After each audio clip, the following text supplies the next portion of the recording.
Dangitgranpa.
Now then, let's begin with a simple explanation of the class trial.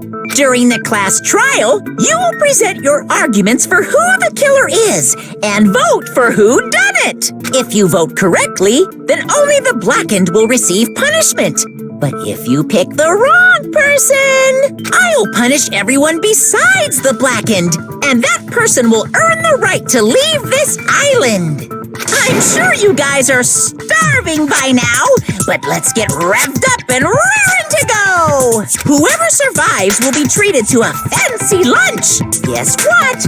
Rabbit curry is on the menu. Huh? I'm not the main ingredient, right? I'm here today.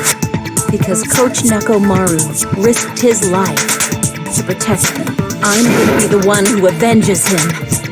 I'll definitely find out who the killer is. I'm definitely not tempted by curry. Got it? Akane! You seem to have an impressive amount of drool flowing from your mouth. Hey, why don't we try going over the incident? We weren't able to leave Strawberry House, so I want to make sure we get a detailed understanding. I discovered Nekomaru's body a little before 7 a.m. I headed over to Grape Tower for Monokuma Taichi and found the body there. Hajime and Chiaki were also with me. Hajime was with Miss Sonia and Chiaki that early in the morning? Don't tell me you three were together since last night! Imbecile! I am not some woman with flexible legs! Of course you're not. You're much classier than that. With legs like those, I could probably do the splits real easy. We just happened to run into each other on the first floor of Grape House and went to the tower together. And then, the three of us discovered Nekomaru's body. The body discovery announcement was made soon after. Akane heard that and rushed over. We heard the body discovery announcement too, from Strawberry House, obviously. As I recall, we found out the elevator was out of order, which left us stuck. So we decided to go to the tower for the time being and headed for Strawberry Hall. But someone even broke Strawberry Hall's door button. We couldn't go anywhere because of that. Thinking we should at least find some method to communicate, we set our sights on the lounge telephone. Forget these boring intros. Let's talk about the killer. Anyway, it's definitely someone from Strawberry House. What do you mean, definitely? There's no way a chick would kill someone so cruelly. So it must be one of you Strawberry House dudes. One of you better hurry up and confess, or I'll break all of you in half! You're the cruelest one here! Now, enough with the lovers' quarrel. We need to think about this seriously. We don't have the luxury of discussing irrelevant things. The incident this time has many questions. The incident notwithstanding, I also have many questions. Then let's start with something even Miss Sonia can understand. The weapon. Well, the weapon is obvious, right? What the heck, you guys? The weapon! You can totally tell just by looking.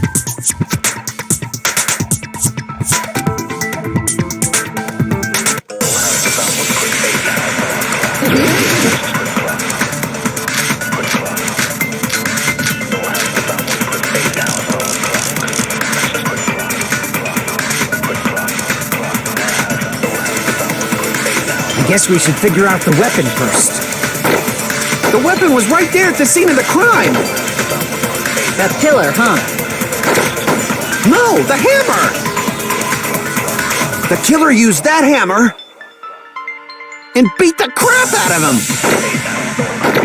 If it was unexpected, I suppose that is possible. That's right! It was a surprise beating! The weapon is decided!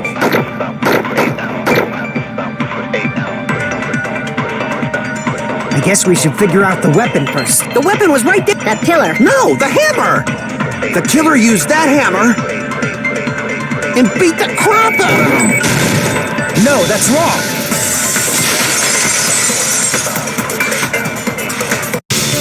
No, I can't accept that hammer was the murder weapon. Why not? Why can't you accept it?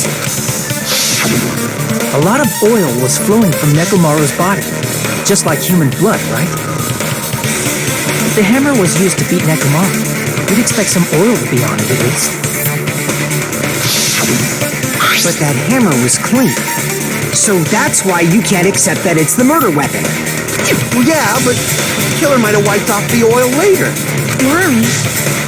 Well, obviously, to make the hammer look like it's not the murder weapon. Then why bother cleaning the oil? If they didn't want it to look suspicious, they would have discarded the hammer. You're pretty insightful, baby gangsta. Baby gangster? Me? Just so you all know, I was trying to test you guys. I thought, maybe you guys mistook the hammer for the weapon or something. It seems that was a waste of time. Then what was the real weapon used to murder Nekomaru? That's the problem. There wasn't anything else at the crime scene that looked like a potential weapon. Then, how about we look at it from a different angle? If it doesn't have oil on it, it's not the weapon. So whatever has oil on it must be the weapon, right?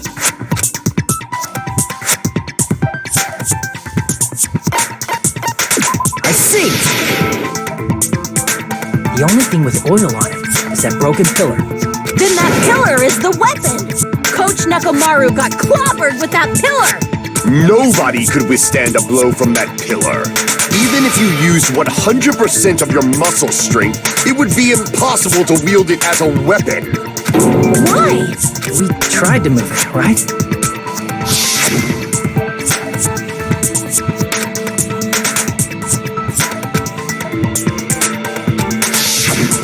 Yeah, that pillar was pretty freaking heavy. But there's one dude who could have lifted that pillar. Huh? Who are you talking about? Coach Nekomaru's robot body. With that dude's super strength, lifting a pillar would be real easy. So, he lifted the pillar, and then what? Did he use it to beat himself? You mean Nekomaru killed himself? Don't be stupid! He ain't the type to commit suicide! Then even if Nekomaru could have lifted that pillar, that's nothing to do with the case at all. Well, I guess you're right. What the heck?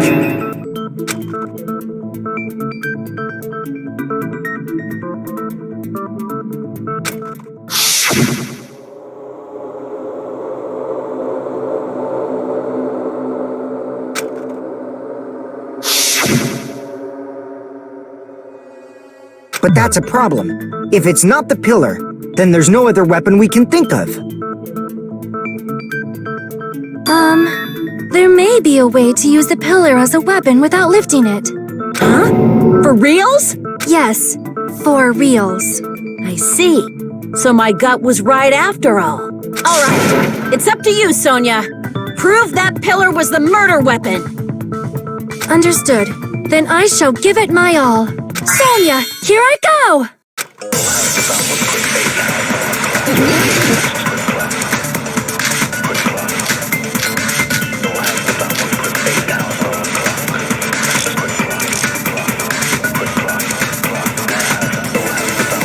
There's no need to lift that pillar. If the pillar was not lifted, beating him with it is beyond a dream. What about tipping the pillar over? They aimed right for his head and bullseye. Even I could probably tip it over.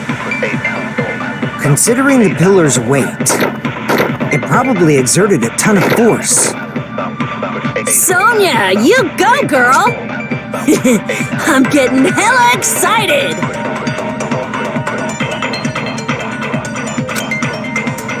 There's no need to lift that pillar.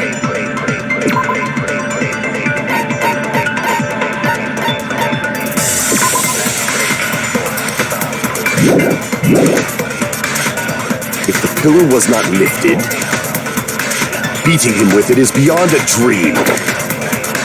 What about tipping the pillar over? No, that's wrong!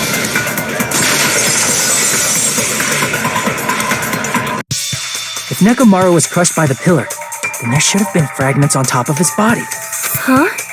Fragments? The pillar fragments were scattered beneath Nekomaru's body, but there weren't any on top of his body. If the pillar had been tipped over and crushed him, the fragments should have been on top of his body instead.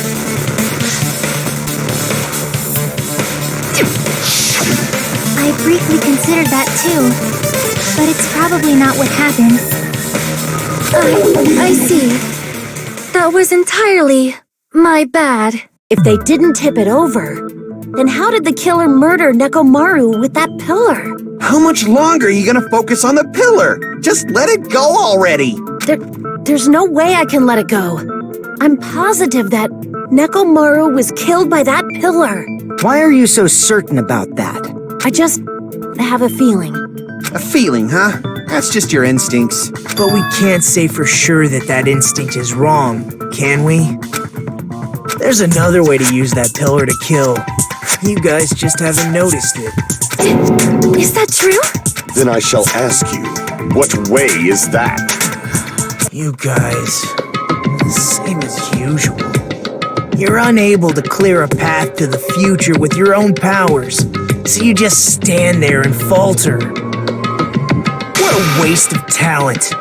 And you all intend to fight the Future Foundation? You make me laugh.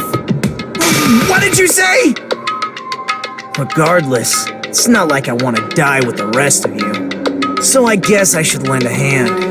Hey, Nagito, what the hell happened to you? How come you're not talking like a lunatic anymore? I've learned a valuable lesson. Ignorance is by far the greatest shame. What do you mean? Who cares? Just tell us how the pillar was used to kill! Well, first of all, the pillar itself is not enough. But when combined with a specific item, there's a way it could be possible. A specific item? Of course, the ultimate weapon. Ultimate weapon? Isn't that the thing you get when you clear the final dead room? So, Nagito knows what the ultimate weapon is? Of course I know, but I'm pretty sure everyone else has seen it, you know? We've seen it? That's right. You've seen it clearly. Because I, the one who has claimed dominion over evil, am the ultimate weapon. I am he who cuts the insolent catalyst which flows out from the chaos with the sword of victory. It's only fitting that I deserve to be called the ultimate weapon. No, you are far greater than the ultimate weapon, since you wield your 4 dark devas of destruction. I see. I don't know why, but I'm not liking this. Cut the bullshit and say it clearly. What is the ultimate weapon? In order to clarify that, we first need to solve the secret of the funhouse. Huh? The secret of the funhouse? You still don't realize it? Jeez, get it together. You're supposed to be the symbols of hope, aren't you? Ah, I forgot. Except for Hajime, of course. Except for Hajime? If we make it out of this, I'll explain it to you guys. Anyway, we must first clarify the secret of the funhouse, right? Then I think it must have something to do with the structure of the funhouse. Strawberry House leads to Strawberry Tower, and Grape House leads to Grape Tower. But in actuality, they are both the same building, and both houses are linked to the central tower. It is undeniable that such a sweet building structure is the secret of the funhouse. Man, not only does that make perfect sense, but Miss Sonia's beautiful voice is just so soothing. Faux show! I shall leave this matter to your discretion.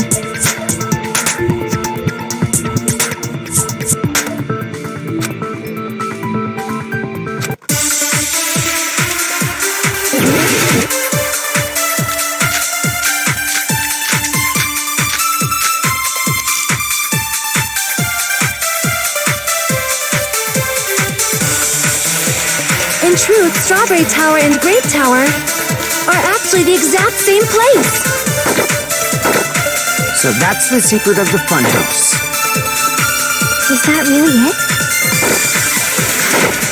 It's weird to say they're both the same place. I mean, the walls are different colors. And the designs on the floor are also different. We've already settled this problem. Give it 10 years before you argue with Miss Sonia.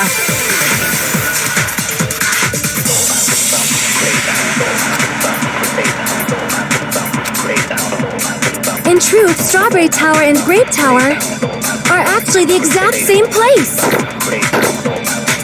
So that's the secret of the funhouse.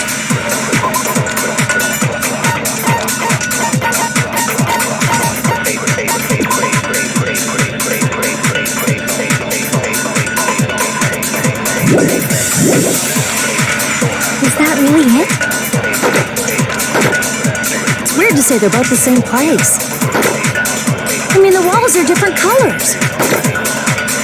And the designs on the floor are also different. We've already settled this problem. Give it 10 years before you argue with Miss Sonia.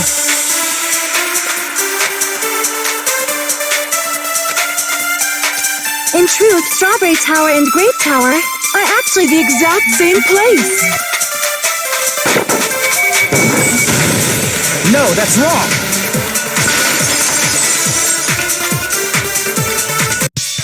Both of those towers, are they really the same place? Why are you asking that now? Do you harbor a grudge because my kingdom destroyed your homeland? Hajime, I won't tolerate any sort of rebellion. I mean, doesn't it seem strange? When we went to Grape Tower from Grape Hall, Nekomaru's body was in front of the door to Strawberry Hall. But when we went to Strawberry Tower from Strawberry Hall, his body was in front of the door to Grape Hall.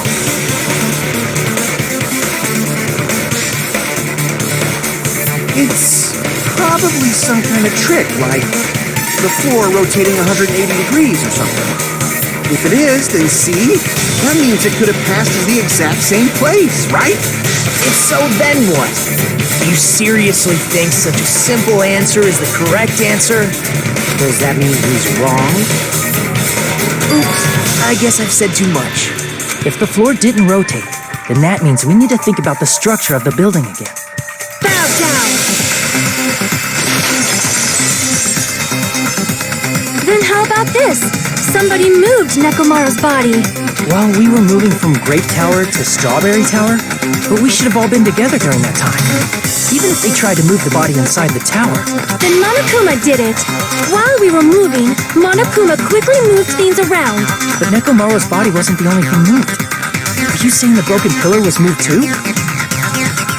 If it is too heavy to carry, let them roll it. Just like if there is no bread, let them eat cake.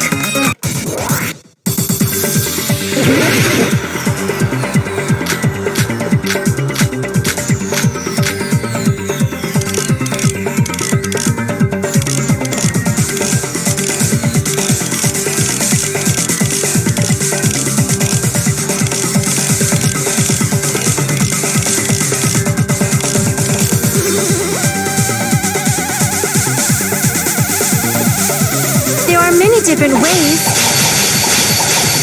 The body and the pillar could have been moved. The pillar could have been rolled. And Nekomaru could have been moved piece by piece. I decree it was Monokuma's doing.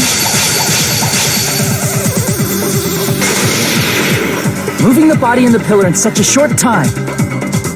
That might be hard even for Monokuma, don't you think? It seems you have forgotten. Monokuma is surprisingly strong. Wielding the power of the futuristic robo-bit the pillar, he could have moved it all easy as pie.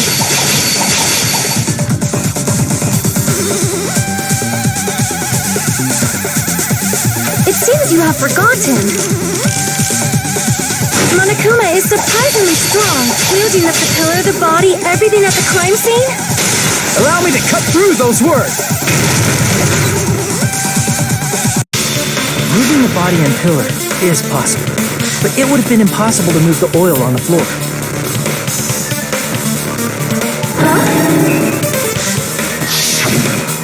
When the position of Nekomaru's body and the pillar changed, the oil surrounding his body moved too. Physically moving all of the oil like that is simply not possible, no matter how you look at it. Then it's impossible to think it was moved. I am terribly sorry. I cannot believe I got so fired up. It's all right. A fired-up Miss Sonia is awesome to watch. So what really happened? Does that mean the two towers aren't the same building? We can't be certain of that either. Not when the experiment involving the handbook I left on the tower floor was a complete success. Yeah, the e-handbook was still there.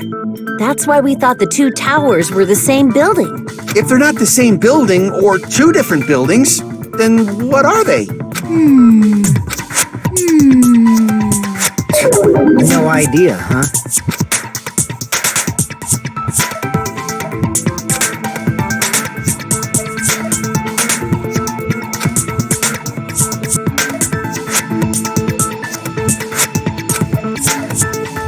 Hey, Nagito.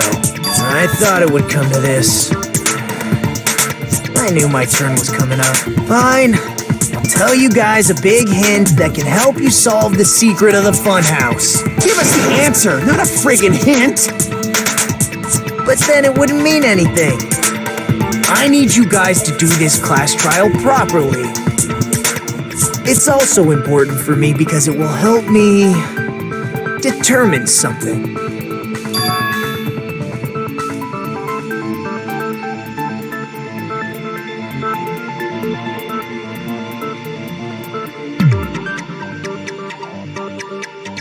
But how do we know your hint is any good?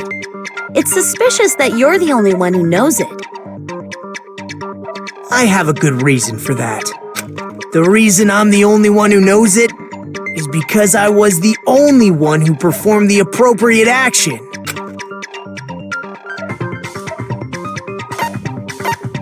I see. You're talking about the final dead room, right? You cleared the life-threatening game there and found something, didn't you?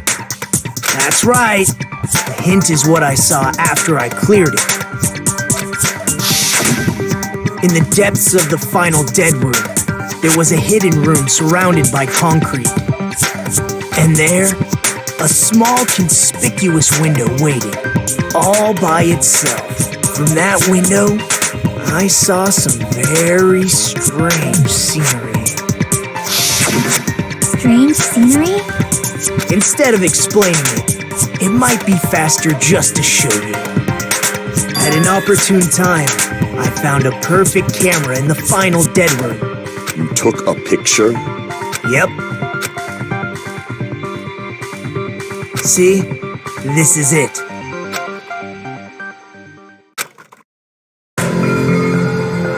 Let me explain it to you again. I took this picture on the first floor of Strawberry House, from the secret room within the final dead room. But don't you think it's weird? If the funhouse's structure is what you guys have been thinking, then there's lots of things that don't make sense in this picture, right?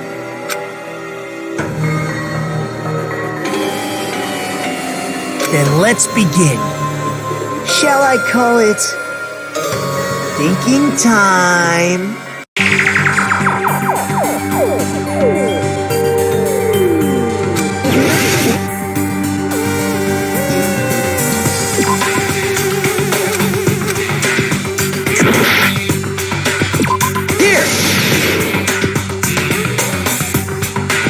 You said this photo was taken from the hidden room inside the final dead room, right? If that's the case, then that means it should have been taken from the first floor of Strawberry House. Yeah, it should have been. Then, this is definitely strange. This photo doesn't look like it was taken from the first floor. The angles suggest it was taken from higher up.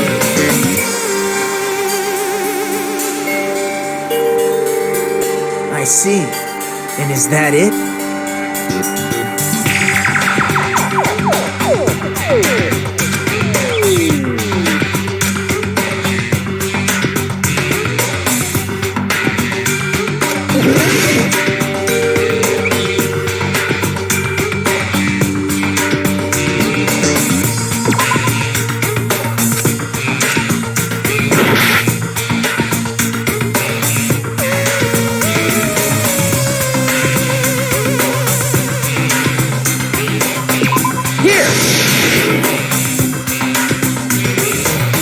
The structure of the funhouse is what we thought it was.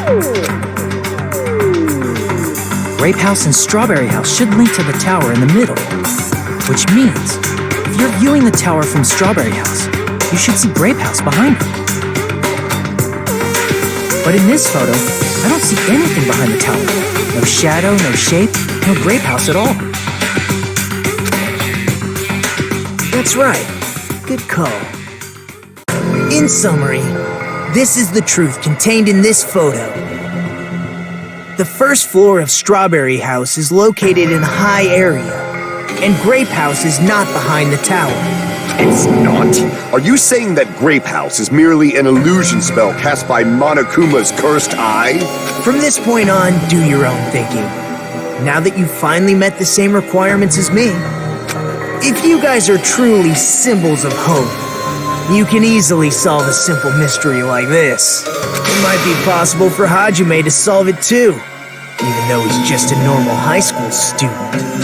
Despite the fact that you don't have a real talent, you already know about the other crew.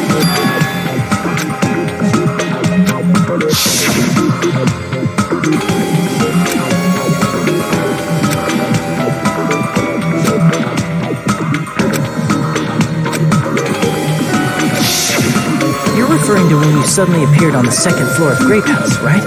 I'm asking you just to be safe. At the time, where do you think I came from? The top floor, right? Such sharp eyes. So you realized it already? Top floor. So the third floor? But the Monokuma archive should be the only room on the third floor of Grape House. What does it mean?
Coming together!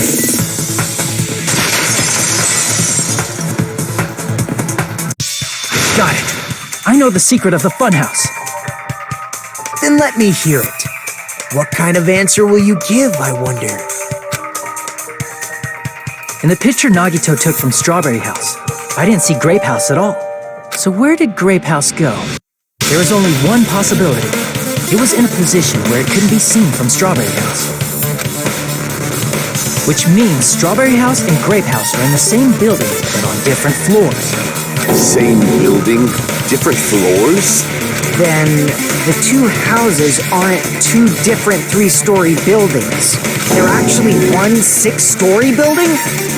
Think about it like that. Based on Nagito's picture, it's clear where Strawberry House is located.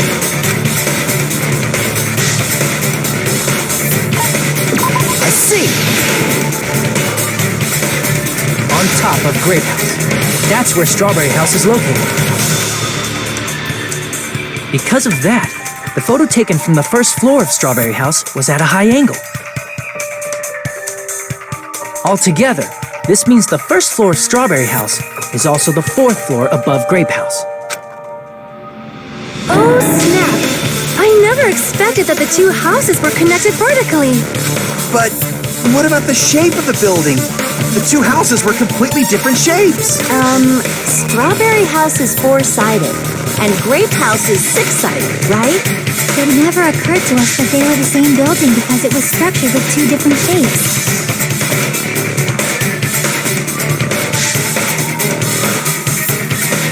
equilateral and a hexagon, overlaid atop each other to misdirect how we would perceive them. And it worked, didn't it? Disregarding the tower, we fully believed the two houses were two separate, distinct buildings. In order to conceal the unique design of the funhouse, Monokuma put us to sleep so we couldn't look at the outside of the building when he brought us to it. You've just been Kuma'd! Don't you think a building full of so many surprises totally deserves to be called a fun house? Then, it's true? The building was really like that? That's right!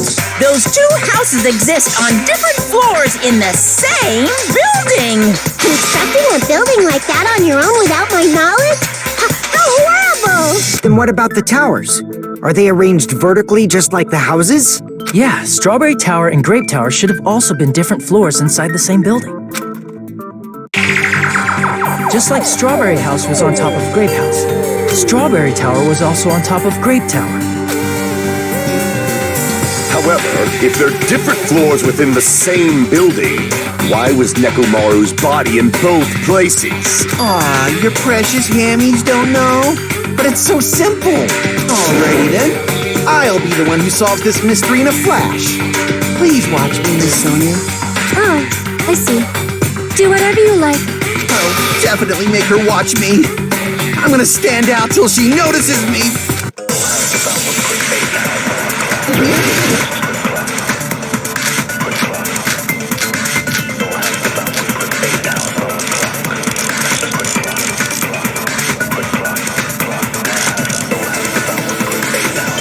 I'm gonna solve this mystery in a flash. Hurry up, dumbass! One of the bodies in one of the towers was actually a dummy. You mean a fake body? Nekomaru died with a mechanical body. It should be possible to construct a dummy from spare parts. You're magnificent, Gundam! No fair! You totally stole my spotlight! So which one was the fake body? Shut up! Just pick one of them!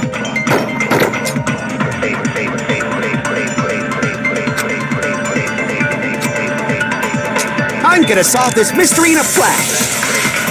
And hurry up, dumbass! One of the bodies in one of the towers was actually a dummy! You mean a fake body? Nekomaru died with a mechanical body. It should be possible to construct a dummy from spare parts. You're magnificent, Gundam! No fair! You totally stole my spotlight! So which one? Shut up! Just pick one of them! I'm gonna solve this And hurry up, dumbass! One of the bodies in one of the towers was actually a dummy! No, that's wrong!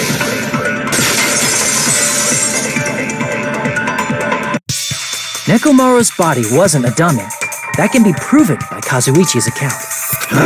Me? Remember? When we moved from Grape Tower to Strawberry Tower, we thought the body had moved. And that's when you said,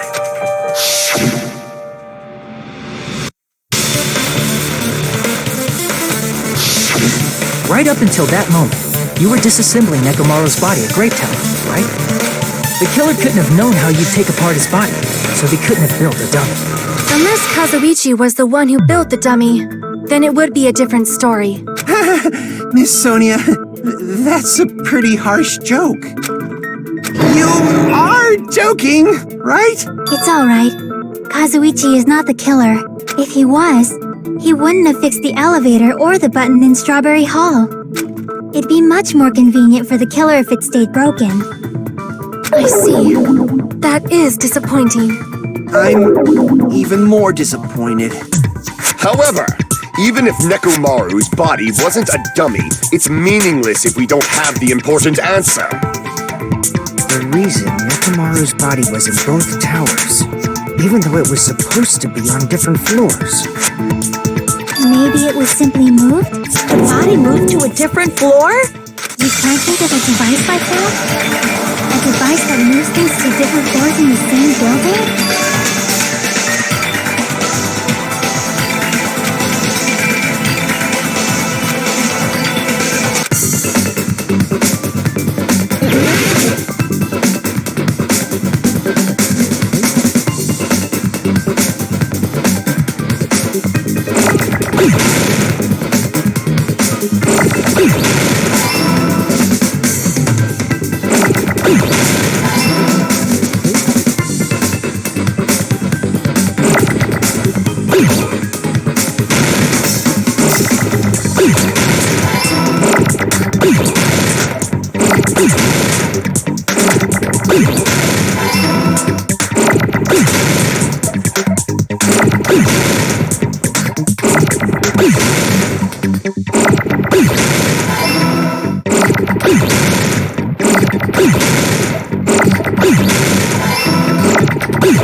must be talking about an elevator.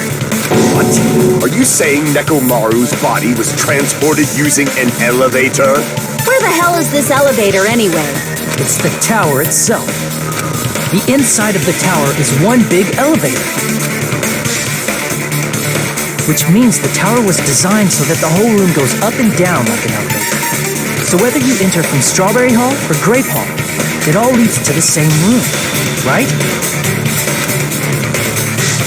So that's why we could only enter it from one side or the other. Now that you mention it, sometimes when I pressed the door button, it took a while for it to open. I see. We were basically waiting for the room to arrive, just like an elevator. Please hold on. If the inside of the whole tower ascends and descends like an elevator, then why is there a picture of a strawberry on the far back door when you enter from Grape Tower? And a picture of a grape on the far back door when you enter from Strawberry Tower? If the room just moves up and down like an elevator, there's no reason for the doors to change. Plus, after the incident, the far back door in Grape Tower had chains wrapped around it, right? But when we entered Strawberry Tower, those chains were gone. Not just that, but if I remember correctly, even the doorknob was broken off. There are too many strange things. Was that tower really an elevator? When you see people and things, make sure you focus on the good parts instead of the bad. What did you say? So, let's put aside what's changed and focus our attention on what hasn't. Why do we have to do that? It's fine. Come on. What does everything that hasn't changed have in common?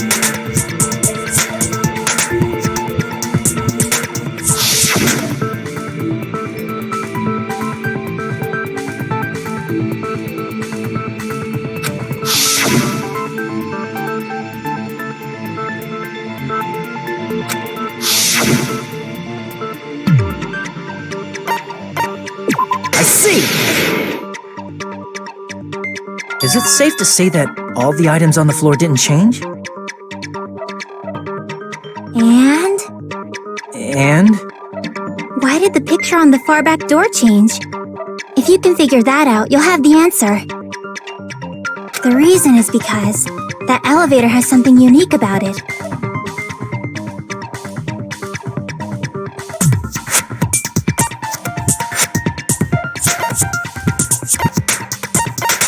I see! So that's it. The elevator was designed so only the floor moved. Only the floor moved? Which means the whole room wasn't an elevator, only the floor was. That's why we saw different doors in each tower. Which means on the first floor of Grape Tower, the door on the far back wall had a strawberry design. And on the fourth floor, which was Strawberry Tower, a different door on the far back wall had a grape design.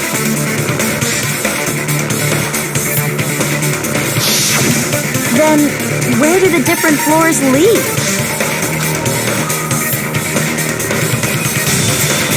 I want to say they lead outside, but they're probably just for show. Just for show? Why was something like that necessary? So we falsely believed that the doors were connected to where their picture signified. It was actually very effective. Because of that, we totally misunderstood the building's structure. I don't get it. But I guess it means whoever designed this building had a totally twisted personality. Did you hear that, mon ami? Don't blame this on me. Take responsibility for yourself. Then I'll take responsibility and gently caress you. Wait, there's no way that's gonna happen. Stop with the tasteless jokes. By the way, what does the chain on the far back door in Grape Tower mean? It was probably wrapped there by the killer to keep us as far from Strawberry Tower as possible. Why? Because of that chain. You guys thought you couldn't enter there, right?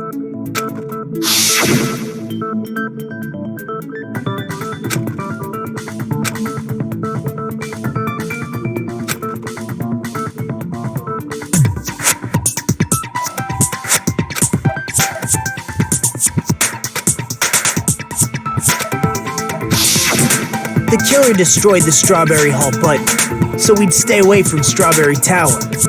Everything was done to tamper with the evidence, so we wouldn't find out about the secret of the funhouse. The appearance of a body in the tower would contradict what we thought we knew about the building. In that situation, if we'd gone to Strawberry Tower, we'd have seen that contradiction firsthand. And using that as a clue, we might have discovered the truth. The truth that the two houses and the two towers are actually one complete vertical building. The killer wanted to keep us from learning that. That's why they made us stay away from Strawberry Tower. They destroyed the button and wrapped a chain around the door just for that? Would it really have inconvenienced the killer if we learned the true structure of the building? It would have been a major inconvenience. After all, this funhouse is strongly connected to the ultimate weapon that killed Nekomaru. Hold on. You're progressing much too quickly. There's still a contradiction concerning the building structure. What a pain. It's fine already. Gundam, please proceed. You said earlier that Strawberry House and Grape House are connected vertically, right? If so, how does the contact elevator supposedly transport us from one house to the other?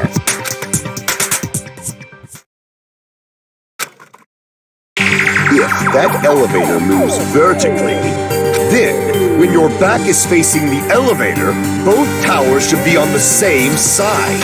But does this reflect reality? Inside Grape House, Grape Hall is on your right when your back is to the elevator.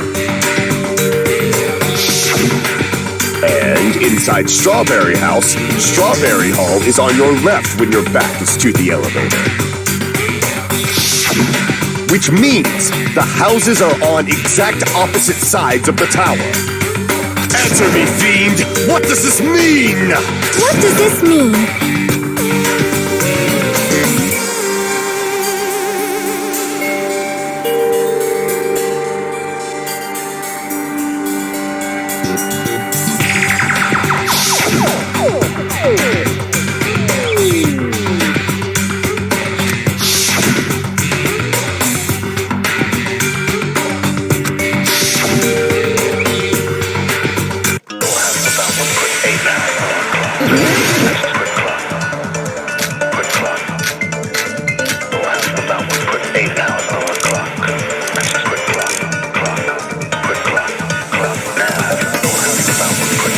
The two houses are connected vertically. The elevator should move. Vertically, not horizontally. However, at both houses, if the contact elevator is behind you, the towers are in opposite directions.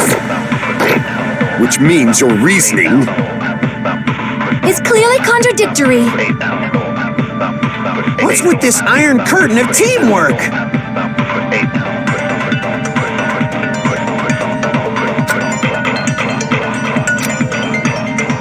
The two houses are connected vertically. The elevator should move. Vertically, not horizontally. No, that's wrong!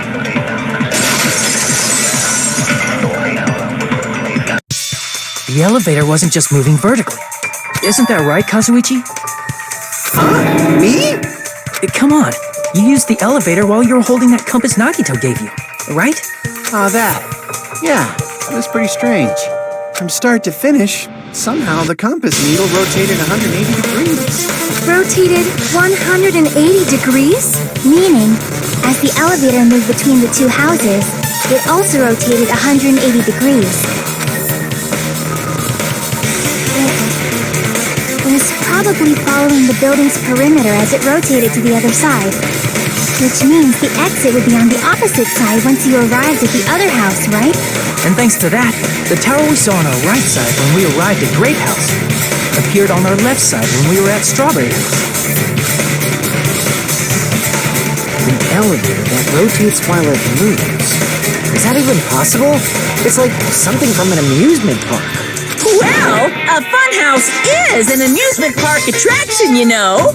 And since the building doesn't really need to be structurally practical, it makes for some splendid fun. That's not splendid at all. You're inhuman. You say I'm inhuman, but I'm just a bear. So I was never human to begin with. I'm different from these lowly humans.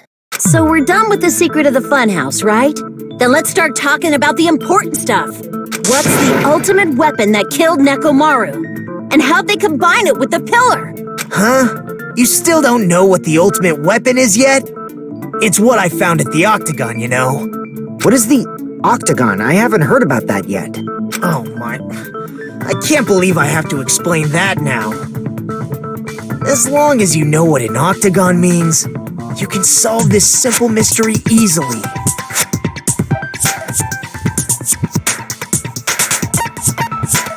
I see! If I recall, an octagon is a shape with 8 sides, right? I didn't expect you to know that. For a substitute reserve course student, you're quite knowledgeable. I guess I should continue listening. Where is the place befitting of the name Octagon?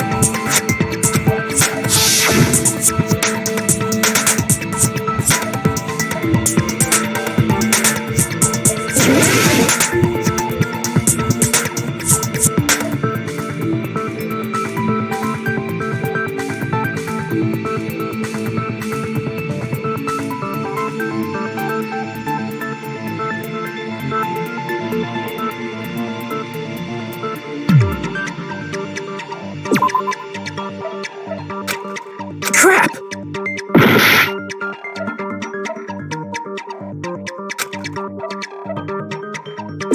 Here! You're talking about the secret room surrounded by concrete in the depths of the final dead room. Why is that place the Octagon? You know how the 4-sided strawberry house is on top of the 6-sided grape house? If you cut a 4-sided shape out of a 6-sided one, you get 8 edges. It becomes an 8-sided shape. That's basically the gist of it. The true identity of the Octagon is that secret room in the depths of the final dead room. In actuality, that place contained various weapons. Then the ultimate weapon was there too? That's a little different. I learned the true identity of the ultimate weapon at the Octagon. Learn? The true identity of the ultimate weapon is the funhouse. Which means the killer used the building structure as their weapon and killed Nekomaru. Like me, the killer probably realized the secret of the funhouse from the scenery. And then thought of a way to kill making use of the building structure. The funhouse itself is the weapon, so they killed using the building structure? That's why the killer tried to keep us from learning the mystery of the building. But more importantly, using the building itself as a weapon? Such a spectacular crime. It truly deserves to be called the ultimate weapon.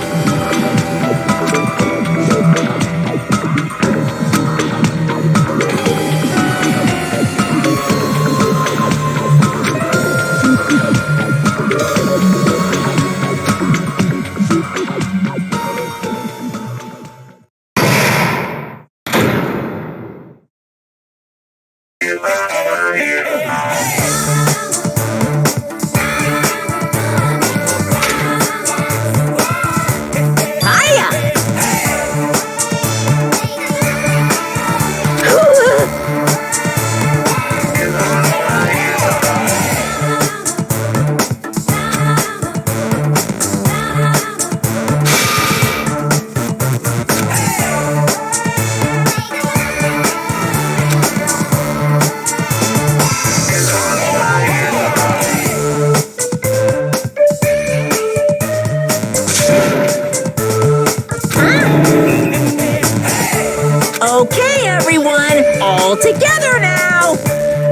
enemy is a serious Stufatly.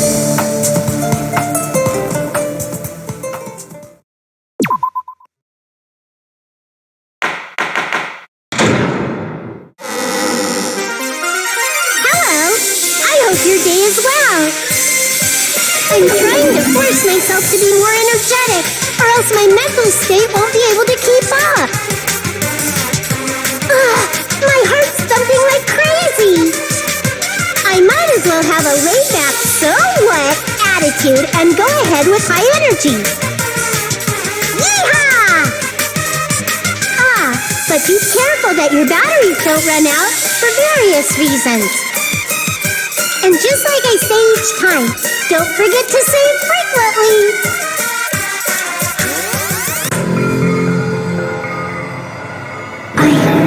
I never expected the funhouse itself to be the ultimate weapon.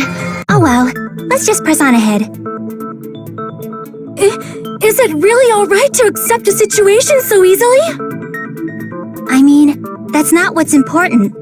The thing that's really important is the killer who used the building structure. Like, who's Mechamaru's murderer? But is it really okay to believe the building is the weapon? Nagito said it, you know. There's no way I'd lie at such an important moment. I don't want to die either. What happened to the bastard who kept saying how much they didn't mind dying? He's right. There was a time when I thought I could become a stepping stone for your hopes, but I will sincerely retract that remark. Retract? I'm disappointed too, you know. If this was a murder for the sake of hope, I'd happily sacrifice myself. You say such falsehoods, per usual. There is no such thing as murder for the sake of hope.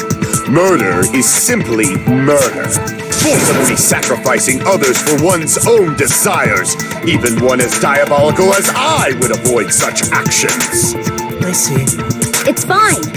Let's just leave him alone and find out who killed Coach Nekomaru as fast as we can. Just so you know, it's not like I'm getting hungry or anything, you know. Akane! You were drooling waterfalls?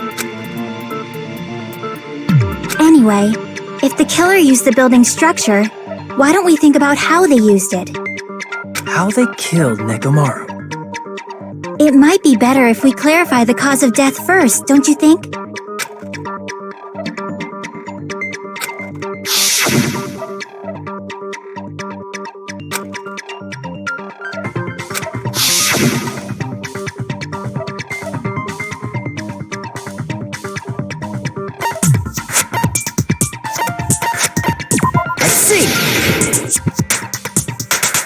That's it.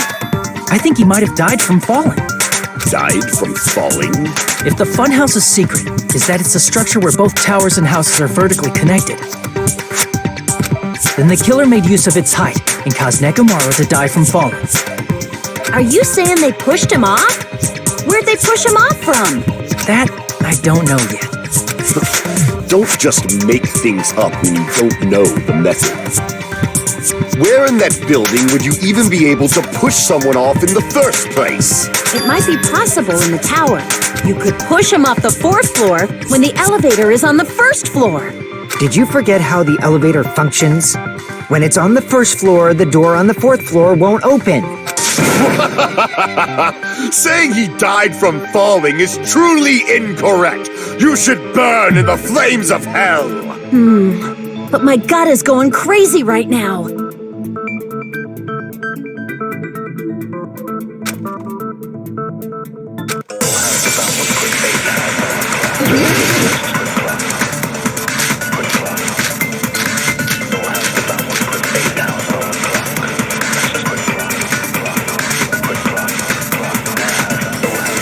When the elevator is on the 1st floor, you can't go through the door on the 4th floor. It'd be impossible to shove off the victim from up there. Then, how about this? After locking Mechamaru inside the elevator, they moved the elevator from the 4th floor to the 1st floor and made use of the drop. Hold on, did you forget the elevator has a sensor? As long as there's a moving object inside, the other door won't open. which means the elevator wouldn't have moved either. That must be the threshold of that elevator.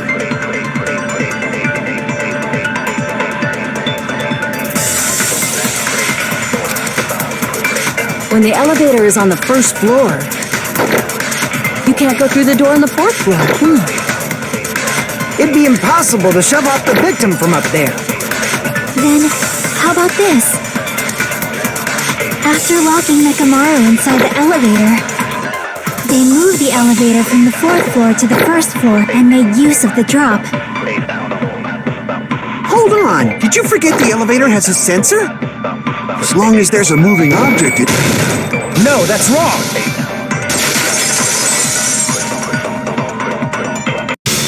That sensor should only work if something is moving. If Nekamaru wasn't moving inside, the elevator sensor wouldn't have detected anything. Could it be his sleep mode? When Nekamaru's goodnight button is pressed, all of his functions shut down, and he enters sleep mode. If he's in sleep mode, the elevator sensor wouldn't have noticed him, right? I see. So that's how... However, even if they moved the elevator in that manner, Nekamaru would have just moved along with it. There would have been no drop for him to fall and die from. Yes? That's what I was about to explain before Kazuichi interrupted me. Silence, pest!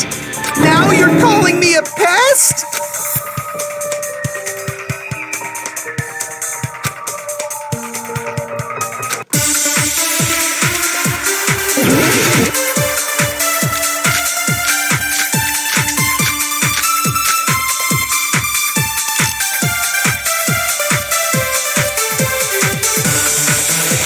If you arrange it a certain way, you can cause the drop within the elevator.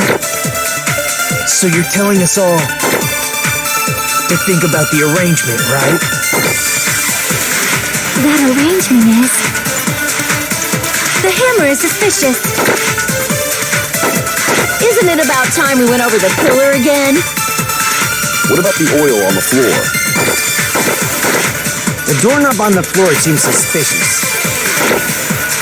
How about we all shut up and listen to what Chiaki has to say? Silence, pest!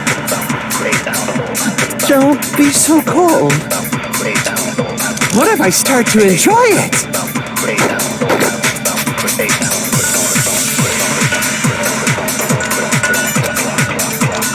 If you arrange it a certain way, you can cause the drop within the elevator. So you're telling us all to think about the arrangement, right? That arrangement is... The hammer is suspicious. Isn't it about time we went over the pillar again? What about the oil on the floor?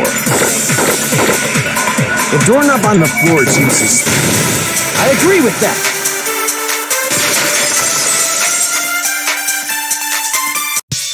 Didn't the doorknob have scrape marks on it?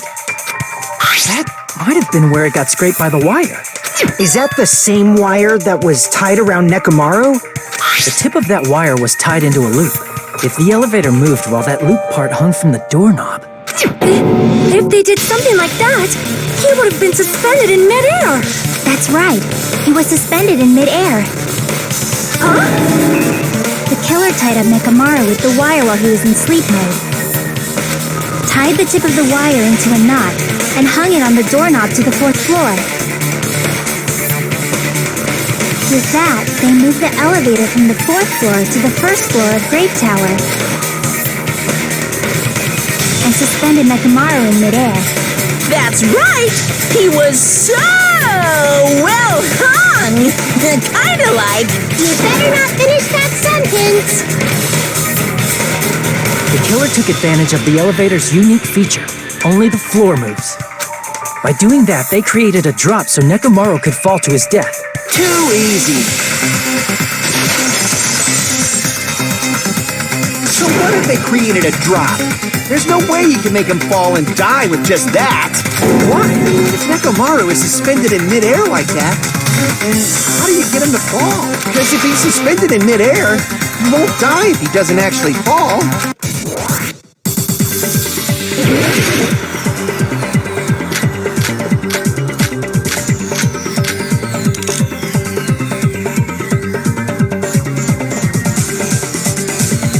if they suspended Nekomaru from... How would they make him fall? There's no one in the tower to push him off. There's no way they could do that. It doesn't mean someone had to push him off. It's possible that he fell on his own. What? Nekomaru fell on his own? Nekomaru should have still been in sleep mode, right? If he was sleeping, there's no way he could do that to himself. Now's the... But in that case, you still won't be able to explain the... Moving the elevator with Nekomaru in is just impossible. End of story.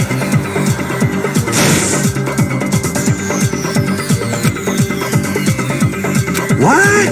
Nekomaru fell on his own? Crap!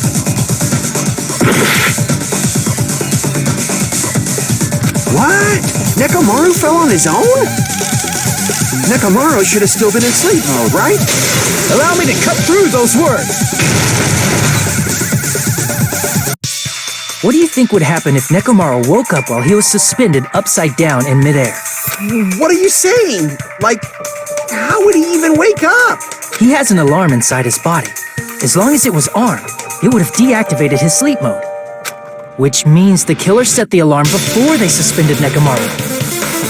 If you woke up from an alarm and realized you were hanging upside down and had no clue why, if something like that happened to you, you would start panicking a lot, right? Instinctively, your body would start moving. Nekomaru probably did exactly that. And then, in order to make it fall from the force he was generating, the wire was hung on the tip of the doorknob so it would easily slip off. In actuality, the scrape marks caused by the wire were near the tip of the doorknob, right? But Nekomaru didn't fall because the wire came off, right? He fell because the entire doorknob came off. When Nekomaru awoke, he must have struggled much more than expected, which caused the doorknob to break off. Was that unexpected for the killer too? Well, that's probably it. If they knew it'd leave behind evidence like that, they would have at least tried to do something to cover it up.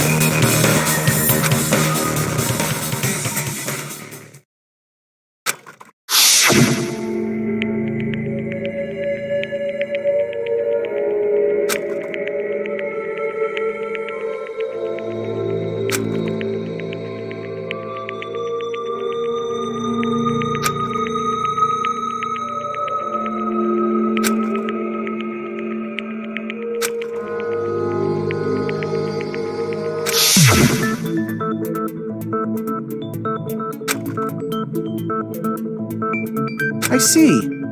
So that's how Nekomaru fell to his death. Do you finally understand now? Yeah. It appears it's just as Miss Sonia said. I'm just a pest. No, I'm not just a pest. I'm a total fucking pig. Isn't that right, Miss Sonia? If I'm a fucking pig, you can say so! No, I believe you gave your all. Hey! Why aren't you teasing me anymore? This guy, he gets off on this. So thanks to that alarm, Nekomaru ended up falling while he was still hanging upside down. That doesn't mean he just crashed straight into the floor. Of course, you know that too, right?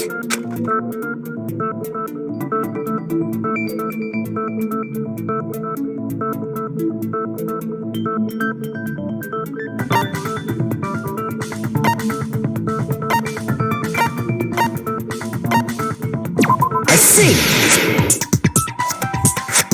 When Nekomaru fell to the floor, he ended up colliding with the pillar. Isn't that it? Finally, the pillar! So that's how the pillar shattered, and why oil was spilled all over the place. See, I told you the pillar was the weapon. My gut was totally right. Well, the pillar was a bonus. It's not even clear if the killer intended that, or if it was just a coincidence. At this point, it is quite difficult to find a clue that will lead to the killer. Then what about the alarm? I'm positive the alarm was set for 7:30 a.m. And if we map it out from there... Hold on, baby gangsta. Stop calling me Baby Gangsta! What'd you just say?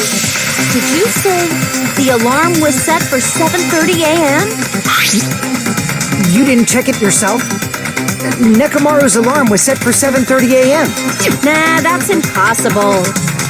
Because even though I slept in a little, I still got to the tower at 7 in the morning. Now that you mention it, so did I. There was no way I could be late for Monokuma Tai Chi, so I left for Grape Tower before 7 a.m. And if we found Nekomaru's body there, it would have been before the 7:30 a.m. alarm went off. It appears yet another contradiction has been birthed. How were you able to discover Nekomaru died at 7:30 a.m. when you went to the tower at 7? That's what I want to know!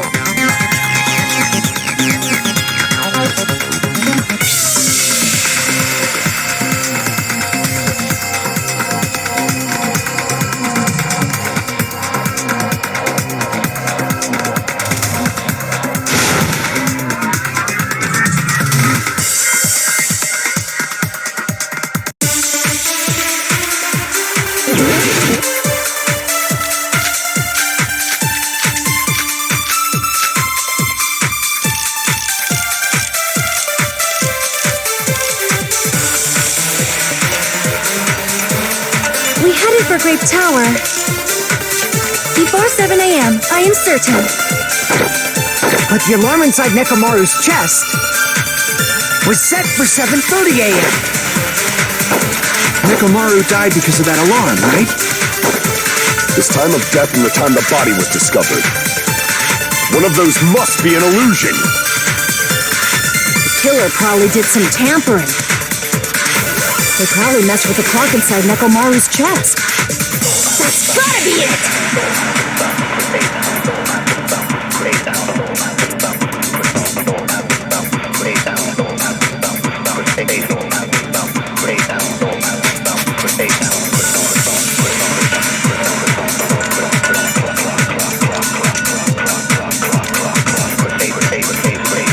We headed for Grape Tower before 7 a.m., I am certain. But the alarm inside Nekomaru's chest was set for 7:30 a.m. Nekomaru died because of that alarm, right? This time of death and the time the body was discovered. One of those must be an illusion. The killer probably did some tampering. They probably messed with the clock inside Nekomaru's chest. That's gotta be it!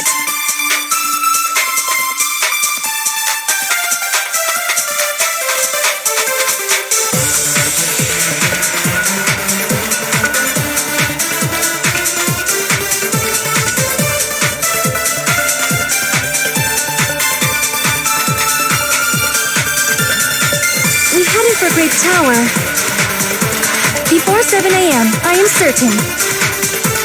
But the alarm inside Nekomaru's chest was set for 7:30 a.m. Nekomaru died because of that alarm, right?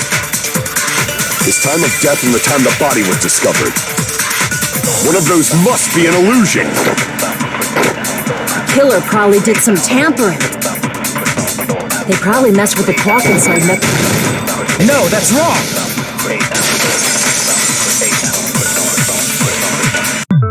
No, the clock inside his chest was a radio clock, so it would have been impossible to mess with.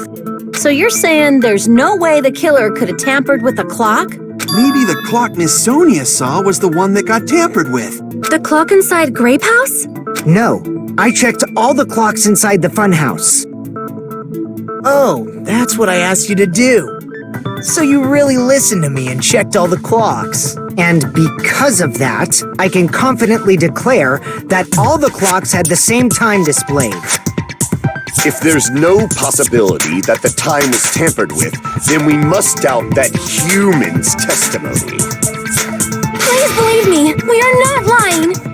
Then maybe it's a misunderstanding? I never misunderstand. I'll crush you into dog food.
It's all coming together!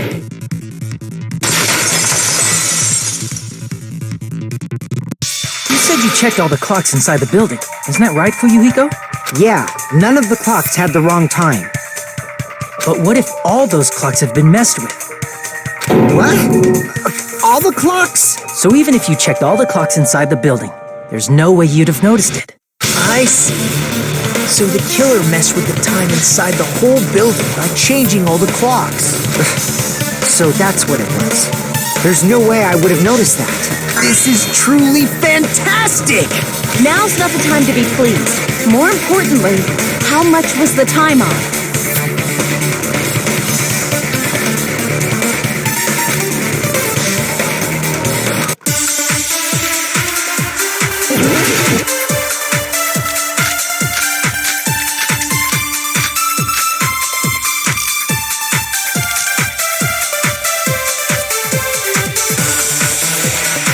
If the time in the building was all messed up,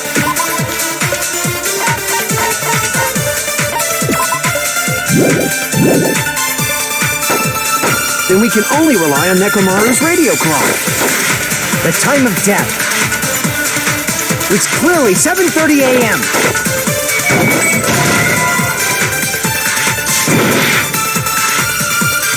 If the time in the building was all, then we can only rely on The time of death. It's clearly 7:30 a.m. The problem is, what time would 7:30 be? In our time. Are there any clues that can be used to narrow that down? If only I heard the sound when he fell. It would have been a great clue. Or his scream. He's not the type to let out a scream. only Nekomaru's alarm was loud enough. We would have heard it too. There's no point in saying that. If does not exist in this world.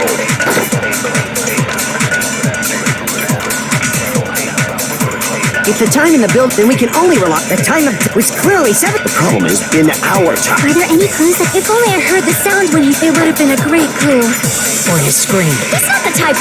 Only Neko. We would have heard it too. There's no point in if does not exist in this world. If the time in the building, then we can only rely. The time of death was clearly 7. The problem is, in our time. Are there any clues that can be used to narrow that down? If only I heard the sound when he... I agree with that.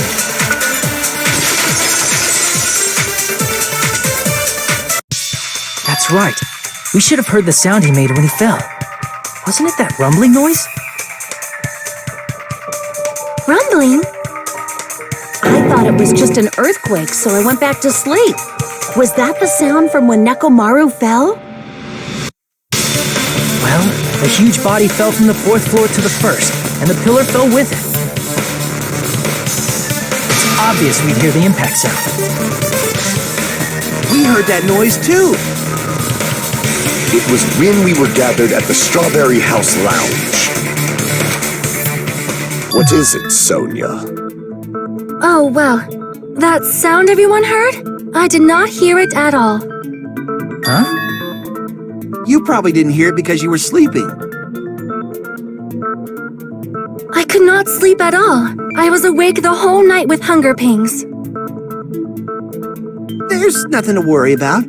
What's important is that rumbling noise anyway. If we use that rumbling sound as a reference, we might be able to figure out how much our time was off. I heard that sound probably around 5:30 in the morning. Huh? You can tell? I instantly woke up and left my room. And that's when I saw the clock in the lounge. Excellent work, Akane!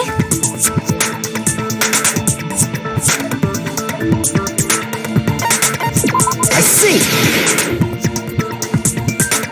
Nekomaru's alarm went off at 7:30, and if we heard the sound of his impact at 5:30, that means our time was off by 2 hours.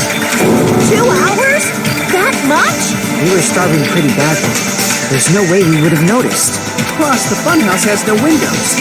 And there weren't any Monokuma announcements either. However, for what reason did the killer alter our perception of time? The reason is obvious, so they can lure out just Nekomaru. If you messed with the clocks and used a specific thing, You definitely get Nekomaru to the tower alone, right? From there, the killer's plan was a splendid success. That's all it means.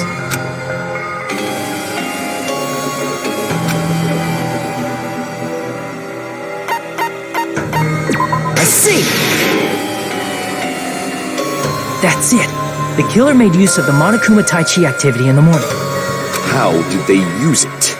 We were required to go to Great Tower every morning at 7 a.m. for that activity, right? But if they mess with all the clocks inside the building, what would that do to us?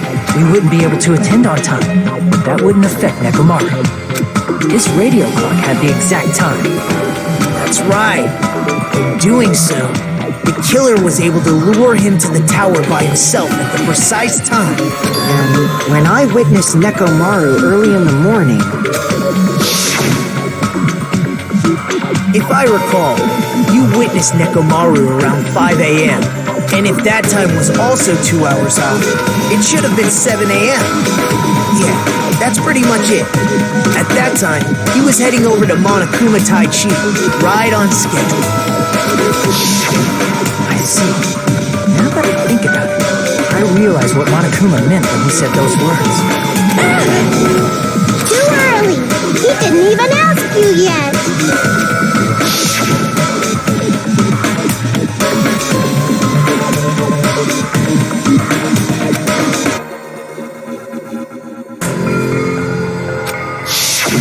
When you said everyone, you were including us, right? We thought we came to the tower on time, but in truth, it was way past the meeting time. Ah, jeez! Well, how should I put it? What was it? You know, tripping over a foot, or something like that. Are you talking about tripping over someone else's fault? Wrong! Too bad! Liar! I'm right! That's not it! It's incorrect! That's definitely the correct answer. You always get so stubborn like this. Let's just ignore the peanut gallery. Now that we've found out how the killer lured Nekomaru, the number of suspects has drastically decreased. Hey, how would that decrease the number of suspects? Don't be a friggin' liar! You'll know I'm not lying when you listen to what Fuyuhiko's going to say next. Huh? What the hell do you mean? You witnessed Nekomaru going toward the tower. Did something else happen after that? Are you talking about that alarm? Alarm? A little while after I witnessed Nekomaru, the clock in the Strawberry House lounge started going off. Plus, it was just before that rumbling sound occurred. If Nekomaru died when the rumble happened, then whoever doesn't have an alibi at the time is the prime suspect. Really? Was there anyone who didn't have an alibi at that time? I remember now. The sound was so loud I couldn't help bolting from my room. But there was one guy who never left the lounge. We were both on the same floor. It's pretty weird that bastard never came out of his guest room. Which means that person does not have an alibi for when Nekomaru fell? Who is it? Who's the bastard?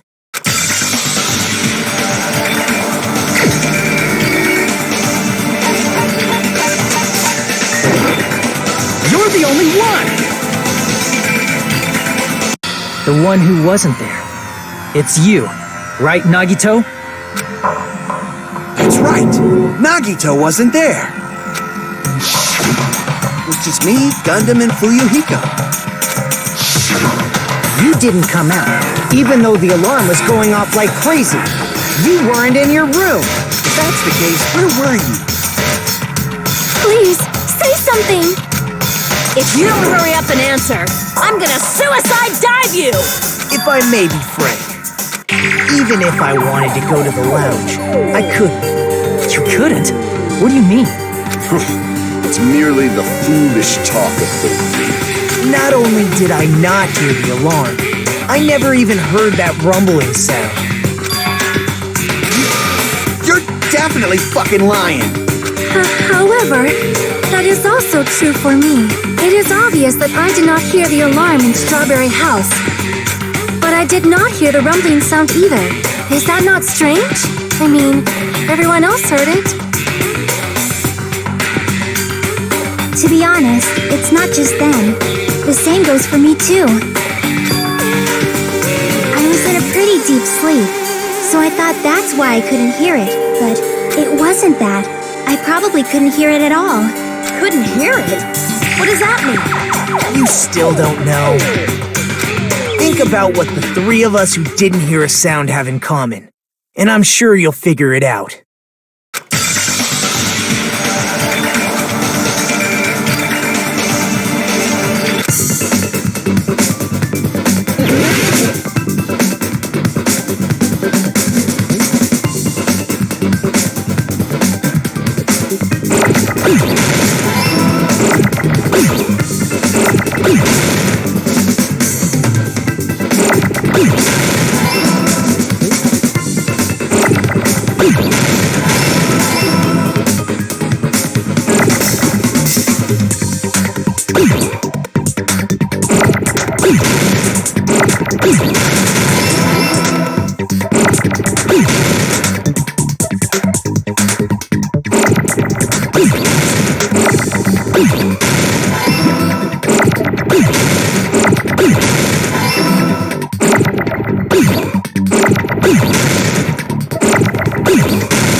Nagito, Sonia, and Chiaki, the three of you were staying in deluxe rooms, right?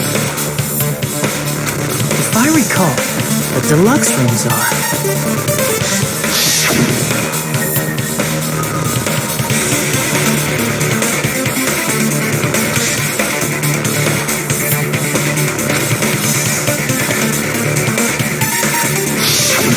The reason we could not hear the rumbling noise... That's right. It was because the deluxe rooms have superior sound insulation. You actually noticed that. Nice catch, Hajime.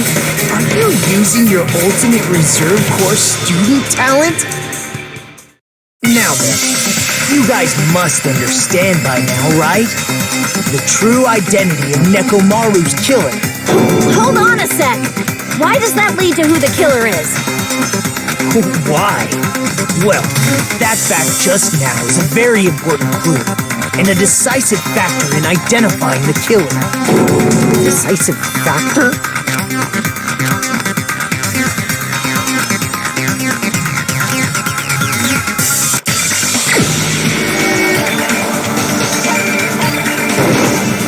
You're the only one!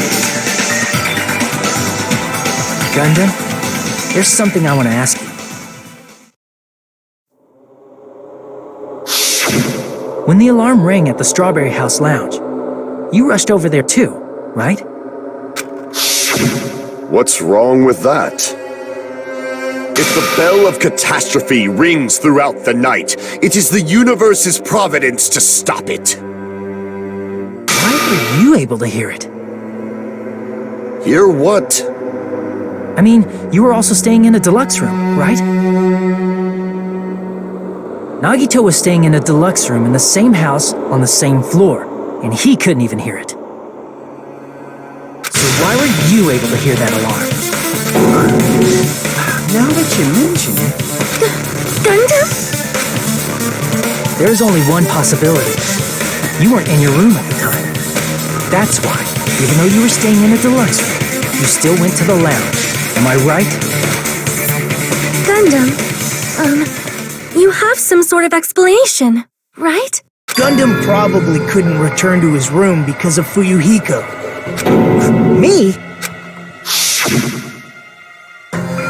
After you saw Nekomaru heading to the tower, you stayed at the lounge for a while. Am I correct? Until the moment that alarm started ringing, right? If you were in the lounge for that long, the killer who had left earlier obviously wouldn't be able to go back. Even though Mekamaru's murder was a death trap that utilized the alarm in his chest, the killer still needed to prepare the murder in advance. Like putting Nekomaru in sleep mode and tying him up with a wire. In order to do that, the killer needed to be waiting for Nekomaru at the tower.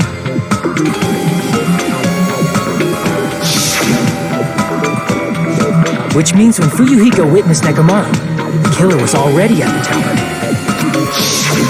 And once they tried to go back, they couldn't because Fuyuhiko was at the lounge. In their original plan, the killer should have returned to their room before the alarm in the lounge went off.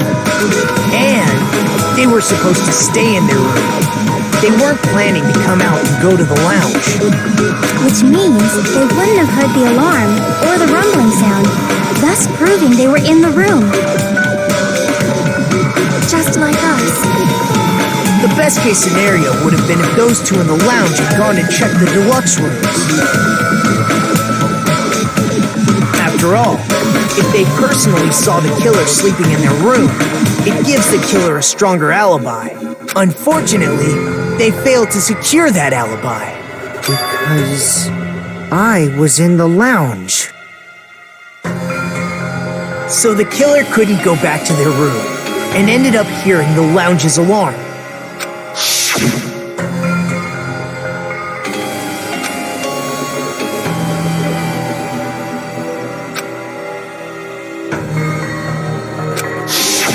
But why'd you come out? You should have hid till the excitement died down. If Gundam tried to hide, and if those two went to his room to check on him, he would have been found out. That would have been the worst possible outcome. That's why he couldn't just stay hidden. If those two had just checked the deluxe rooms as planned, that would have been ideal, but how ironic. The moment Fuyuhiko set foot in the lounge, your plan was doomed. Gundam? Please, can you at least say something? Answer me this, including myself in my 4 dark devas of destruction. How many ears do we possess? Huh? The answer is 10. That's right, I possess 10 ears.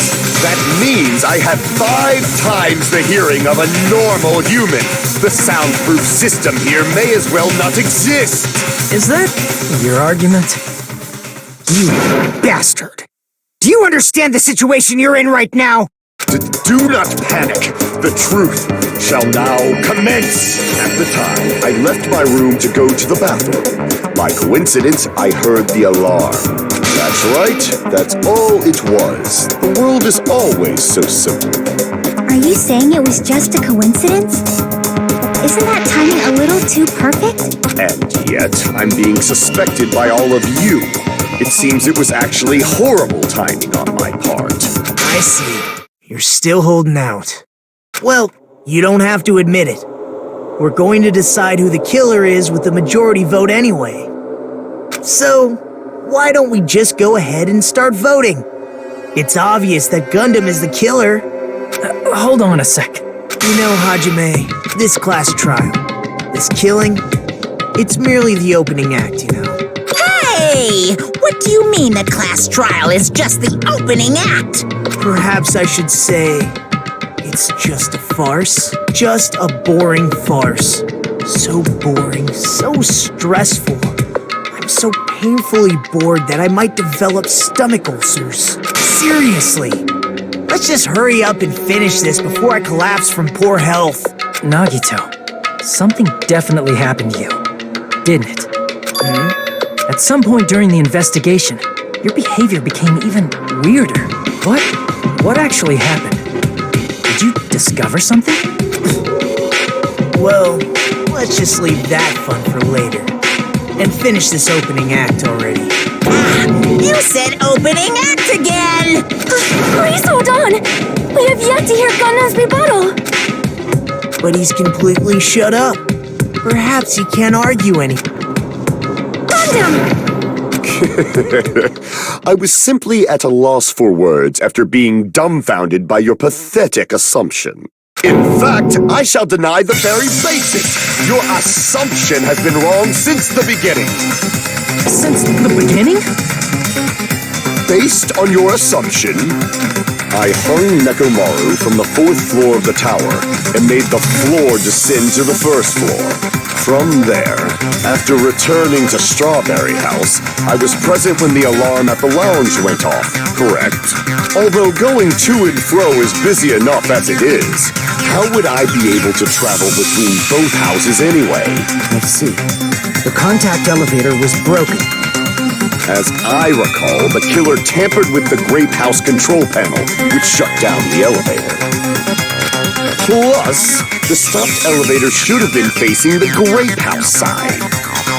If so, the human who used the elevator would have left it at Grape House. For these reasons, it's an indisputable fact that the killer destroyed the elevator at Grape House. And what's wrong with that? If the elevator was broken at Grape House, he wouldn't be able to return to Strawberry House. However, I was already at Strawberry House. I was present when the alarm in the lounge started ringing. Which means your assumption is clearly wrong. Are you serious? And here I thought it's already been decided. Have you learned your lesson, pitiful humans? You cannot overcome this contradiction.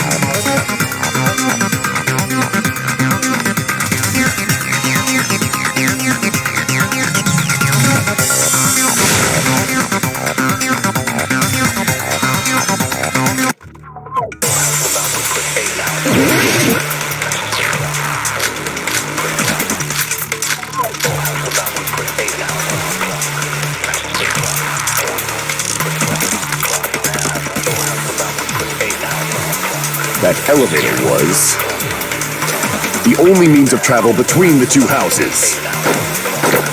As long as that elevator was broken, your assumption collapses. Plus, the elevator was broken at Grape House. If the killer cannot return to Strawberry House, Since I was at Strawberry House at that time, there's no question that the following crime is impossible. It would have been different if they had an accomplice. Or if there was a secret passageway. How much longer do you plan to lecture me? Why don't we stop this already?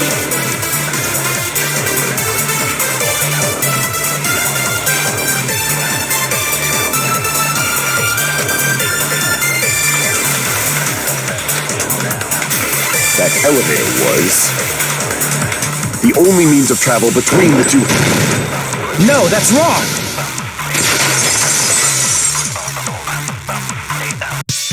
No, there should have been another way to move between the two houses without the elevator.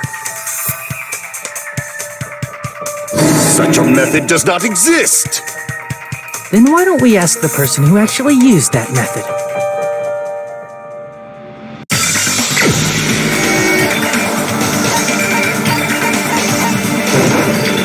You're the only one! Nagito, you should know. What are you talking about? Don't play dumb. You appeared so suddenly that one time because you used that method, right?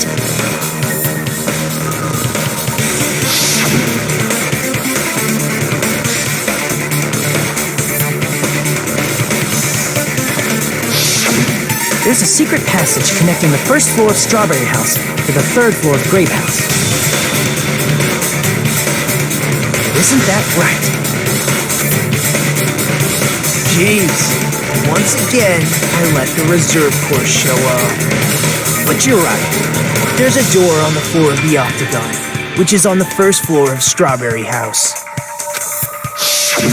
After I opened the door and went down, surprise, surprise! I ended up in the Monokuma Archive, which is on the third floor of Grape House. Meaning, the third floor and the fourth floor are actually connected. Plus, once you've cleared the final dead room once, you can pass through it as many times as you want. If they used that secret passage, they could have gone between the two houses as much as they wanted. Infinity Unlimited Flame! However, what if the killer was unaware of the existence of the final dead room? There's no way they didn't know. That is merely an illusion you have fabricated from your own suspicion. If you value your life, you should stop with your scrutiny. There's no way I can stop. Did you say? Don't make me angry. You wouldn't like me when I'm angry.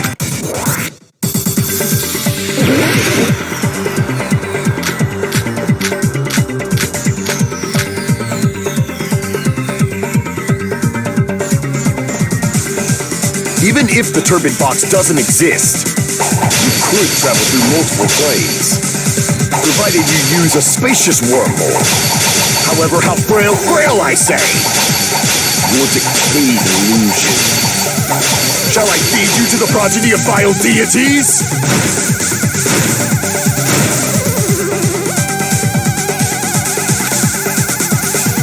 Even if the turbid box doesn't exist, you could travel through multiple planes, provided you use a spacious wormhole. However, how frail, I say! Your decayed illusion. Shall I feed you to the progeny of vile deities?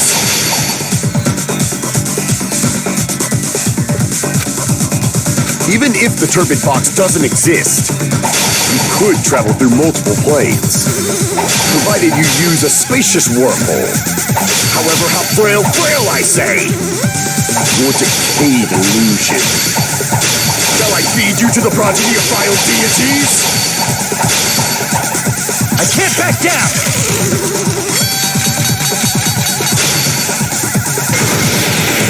I already proved the secret passage exists. The secret passage was at the Octagon.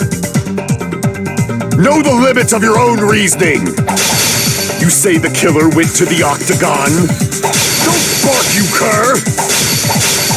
You don't want to drown in the maelstrom of blind confusion. Allow me to cut through those words! The wire used to string up Nekomaru's body. The hammer that looked like the weapon, and the chain on the door in the tower. Those are all the items that weren't in Funhouse. Where did the killer obtain them?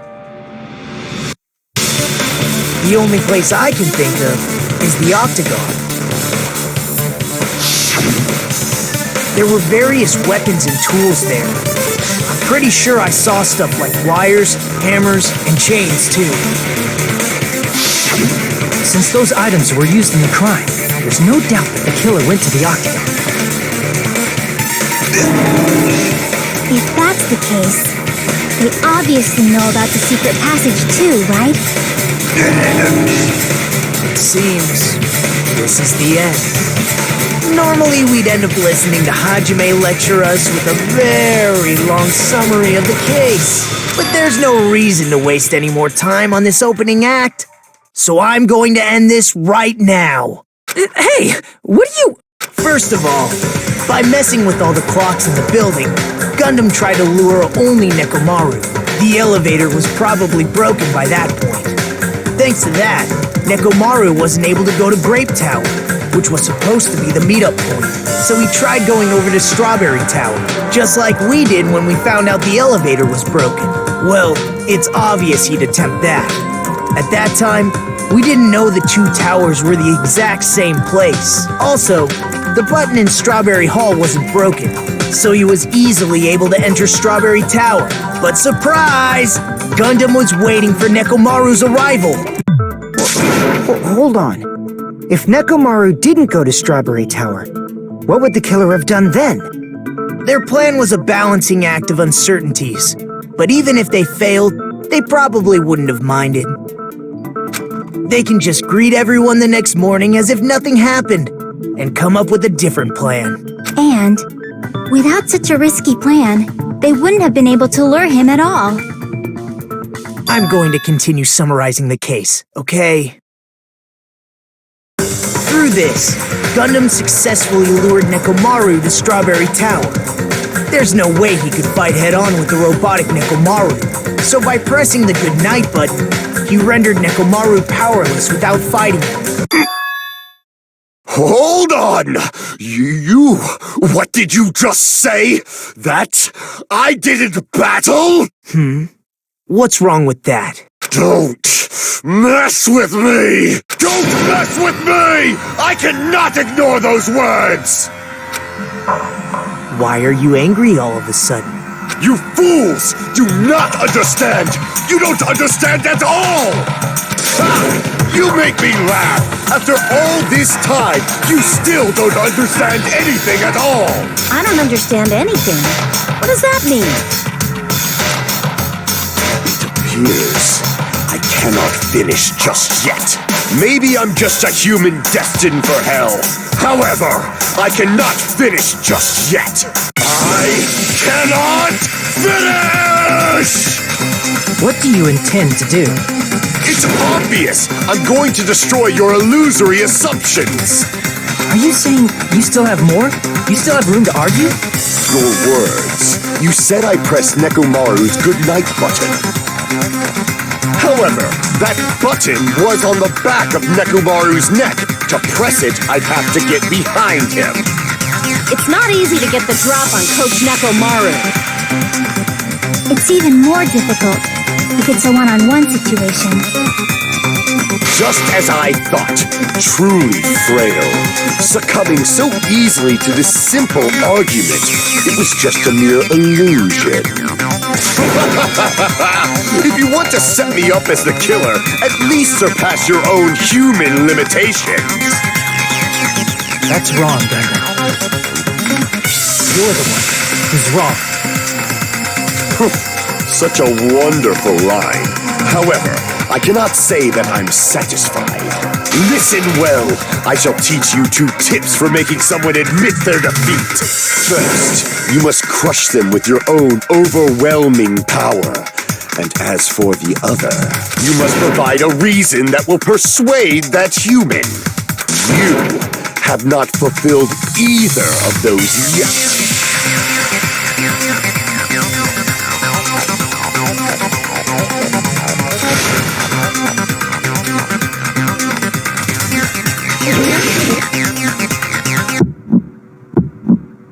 I won't let you! For the Tanaka Empire! Wither! Crushed as David prophesies! I won't let you! For the Tanaka Empire! Wither! Crushed as David prophesies! Show me the cadaver! I won't let you! For the Tanaka Empire! Wither!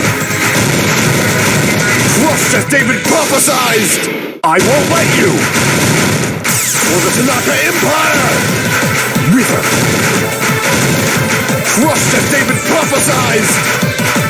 For the Tanaka Empire! I won't let you! For the Tanaka Empire! Wither! It's Nekomaru's back! Do you really think I can get behind him so easily? Crushed as David prophesied! I won't let you! For the Tanaka Empire! Wither! Crushed as David prophesied! Show me the cadaver! It's Nekomaru's back! Do you really think I can get behind him so easily? This is the end!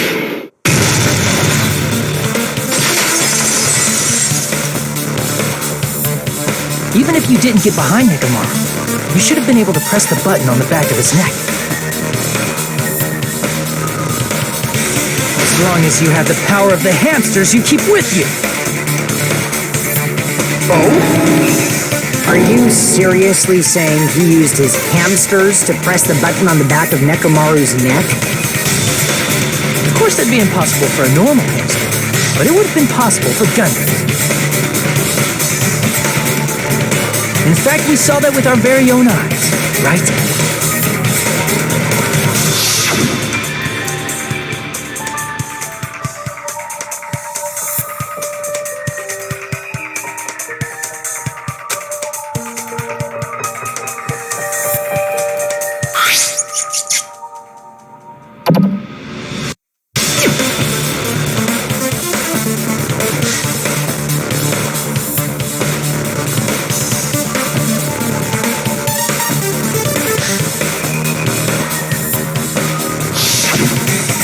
that you mention it, after Ibuki was killed in the music venue, one of Gundam's hamsters retrieved the piece of wallpaper from the baton lighting, right?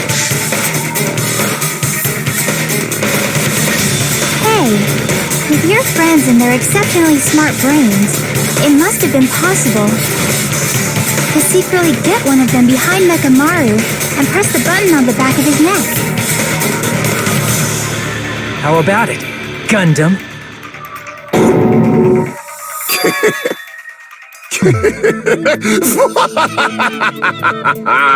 Not just myself, but you actually brought up how splendid my subordinates are.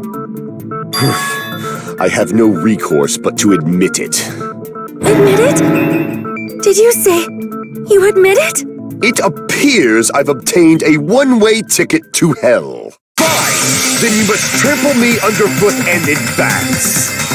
Victory can only be built upon a foundation of corpses. You cannot find peace without sacrifice anywhere. Now, trample this life. Trample it as though it were mere trash on the side of the road. Pull the curtain strings of this worthless performance with your own two hands.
Everything that happened in this case.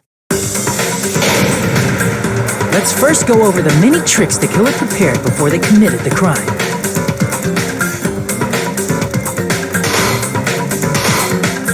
First, they destroyed the contact elevator. This separated Nagito and the others in Strawberry House from our group in Grape House.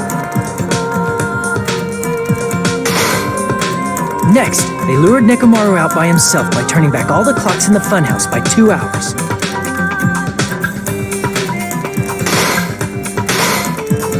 Additionally, in order to secure an alibi, the killer went to the Strawberry House lounge and set the wall clock's alarm to 5:30 a.m. After finishing their preparations, the killer went to Strawberry Tower with the necessary tools in hand. They obtained these tools from the Octagon, which you can enter once you clear the final debt.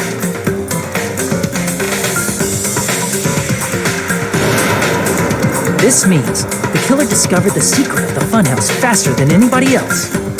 That secret being, Strawberry House and Grape House are actually the same building. On the morning of the incident, Nekomaru woke up and headed over to Grape Tower for a specific reason.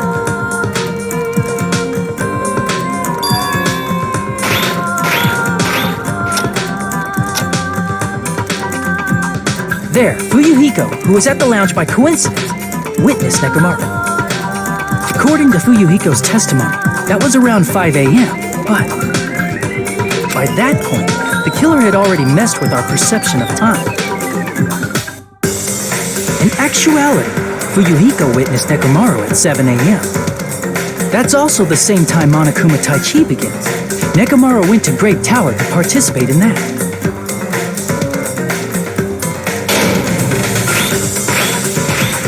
However, because the contact elevator was broken, Nekomaru was unable to go to Grape Tower.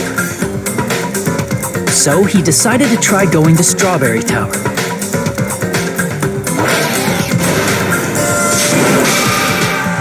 But the killer was waiting for him there.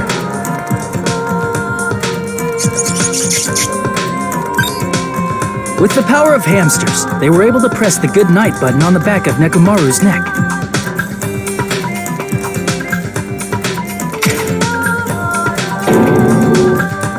This forced him to enter sleep mode, rendering him immobile. From there, the killer began preparing to use the ultimate weapon.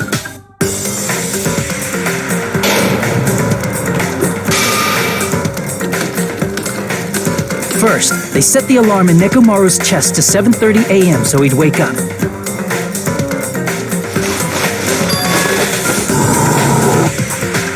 Then they tied him up with a metal wire, tied the tip of the wire into a loop, and hung it on the doorknob.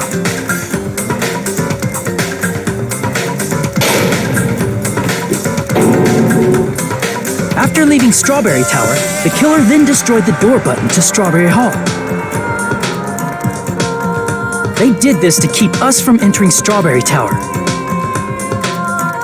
and to keep us from discovering the secret of the building's structure that they used to kill Nekomaru.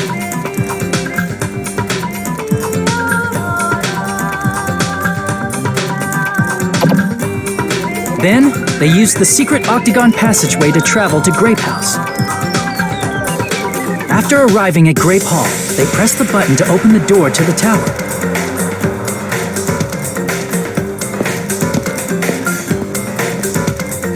When that happened, the elevator-like floor of the tower began descending. And Nekomaru's body was still inside, dangling upside down in midair from the wire.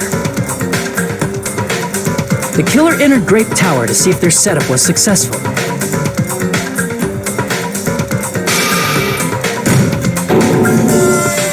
And placed a hammer on the floor to look like the weapon, then wrapped a chain around the back door. This was done to make us falsely believe we couldn't enter the tower from Strawberry Hall.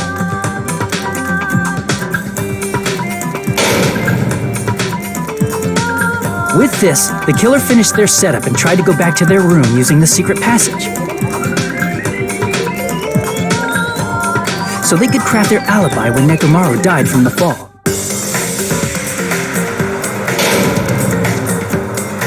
But something unexpected happened. Fuyuhiko, who saw Nekomaru earlier, was still at the lounge.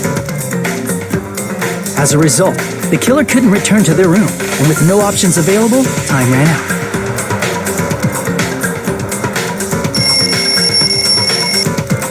The lounge's wall clock alarm started ringing at 5:30. Well, actually 7:30. To avoid a worst-case scenario, the killer was forced to appear in front of Fuyuhiko with the others. When the wall clock's alarm rang, that was also the same time Nekomaru was waking up.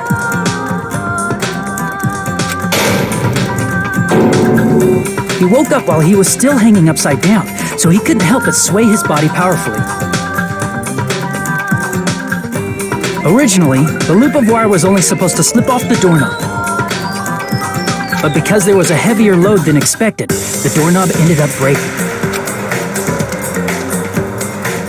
Nekomaru fell from the 4th floor all the way to the 1st floor. He crashed into the pillar, which decapitated him on impact, and died. The sound of Nekomaru's impact echoed throughout the funhouse. However, by this point, the killer's plan was about to fail, thanks to the broken doorknob and Fuyuhiko. Meaning, the killer is someone who wouldn't have heard the alarm if they were in the deluxe room. They also wouldn't have been able to return to their guest room, because Fuyuhiko was at the lounge.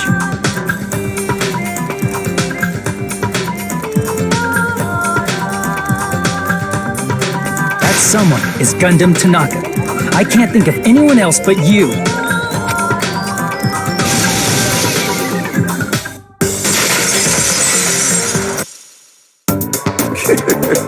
Splendid.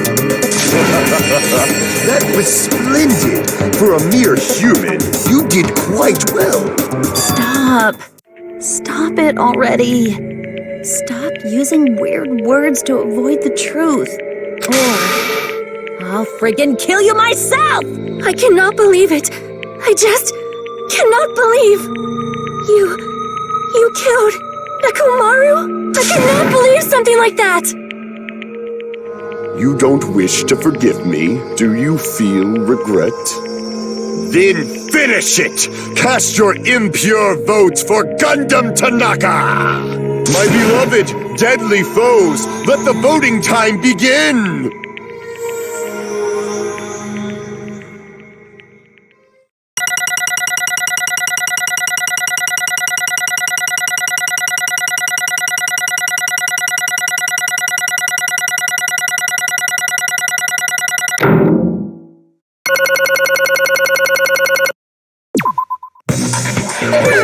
This result isn't all that exciting. Now then, please pull the lever in front of you and cast your vote. Who will be chosen as the blackened? Will you make the right choice or the dreadfully wrong one? Please pull the lever!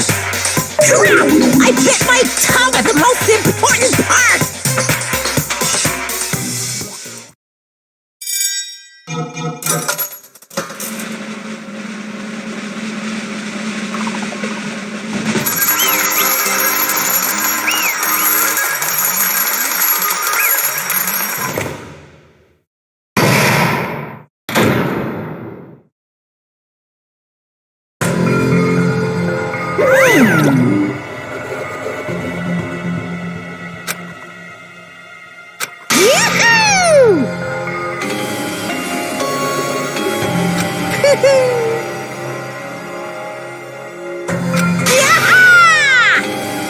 Nice! Now then.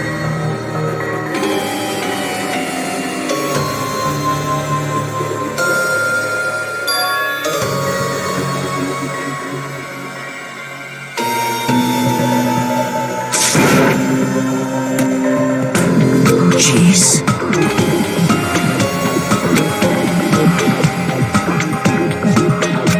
Fall, my tears.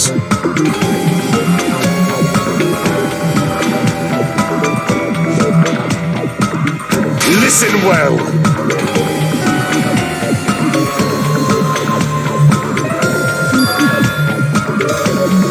How pitiful.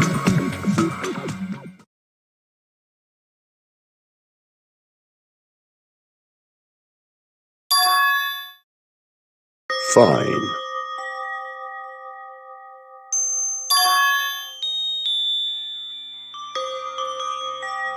Damn it! This, too, must be the will of causality.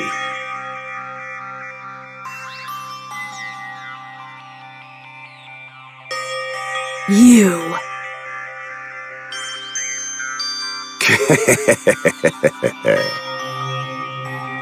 Let's make history.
That is...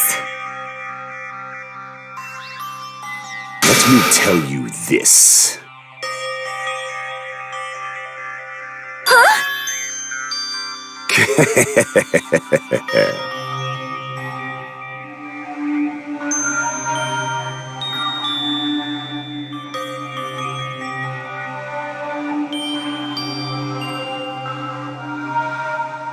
I can see it!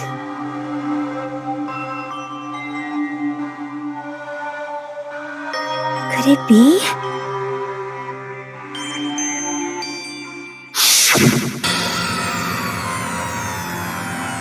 Sensing even my subtle killing intent, as expected of you, Nekomaru.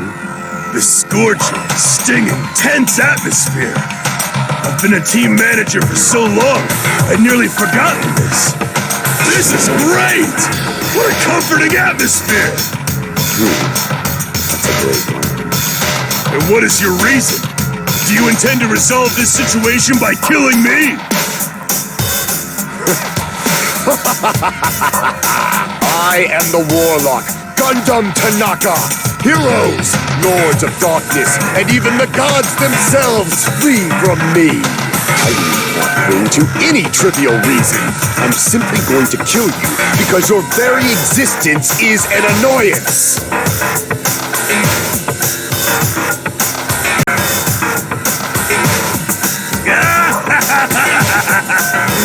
You'll drench your soul with evil until the bitter end, huh? Splendid! In response to your spirit, I shall kill you with all of my might! I won't go easy on you! Don't even think about holding back! Don't waste your breath on cowardly tactics! Give me everything you got! Nekomaru Nidai, your blood will drench the foundation of my empire! That is...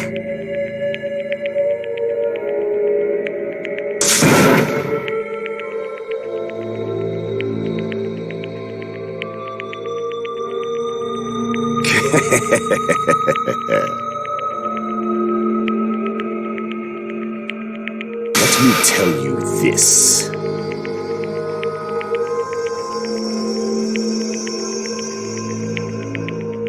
You weakling!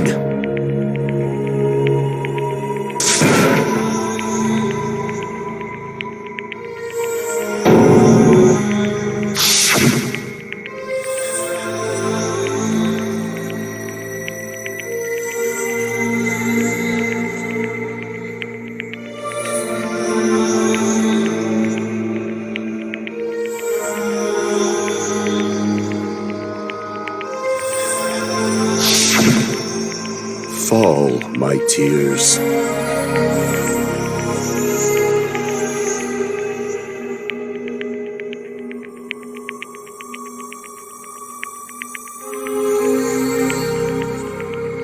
If you flinch, you will die! Let me ask.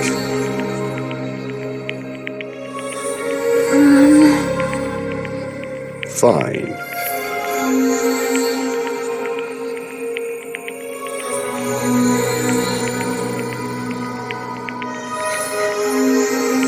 Listen well.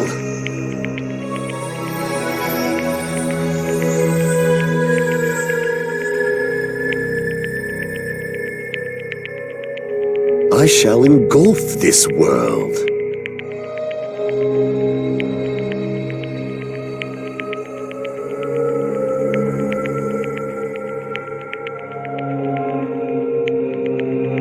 I renounce you! You.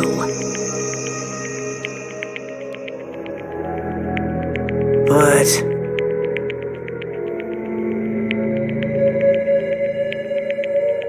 Damn it. Fine.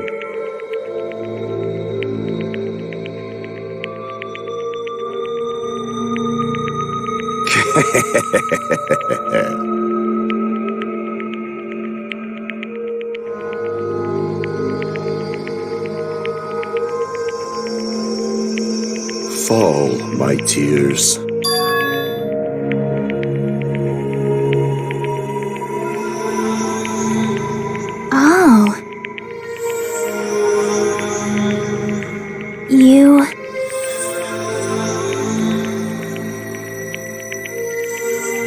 Let's make history.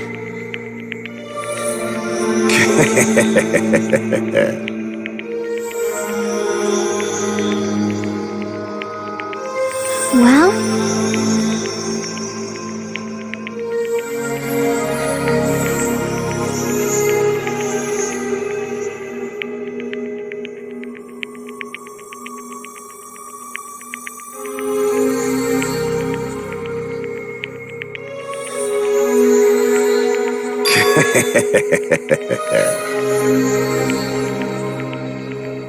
My name is Gundam Tanaka!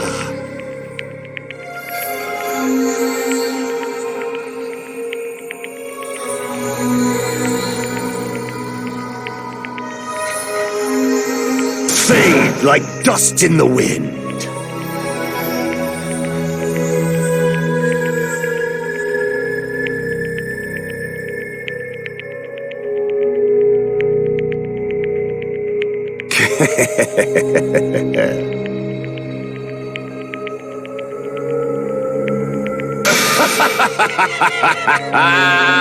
Yes, indeed.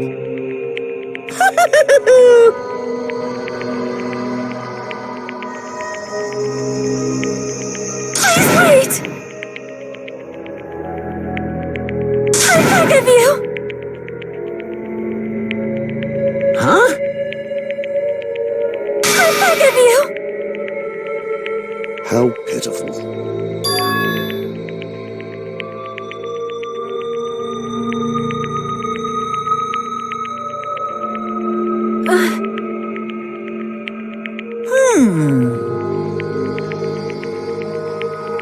Fine. What is it, my four dark devas of destruction? Are you worried about me? Oh, my feared four dark devas of destruction, that is not like you at all. However, there is no need to fear. In this world, I am only a temporary visitor. I was simply visiting for a moment, and now that my duty is complete, I must return to the darkness. That is why, until the very end, pride, conceit, courage, insolence, fearful of nothing, daunted by nothing. Let us laugh uproariously! That is Gundam Tanaka! I shall stick with my evil until the very end! Open sesame pandemonium! I shall fill hell with true hell! Let's give it everything we've got! It's punishment time!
Worst.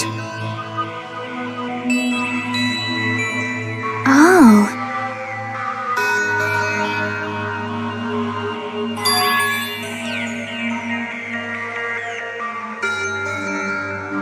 You are right.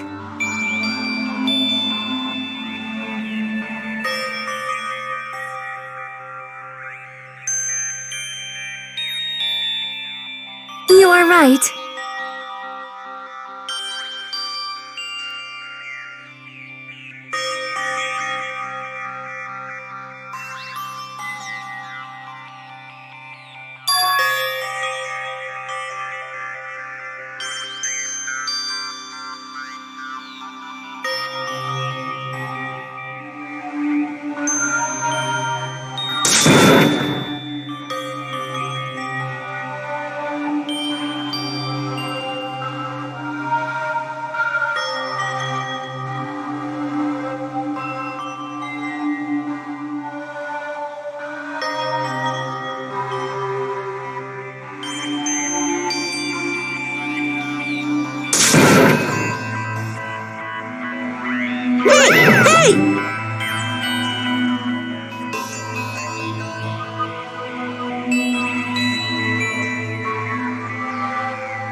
Wait!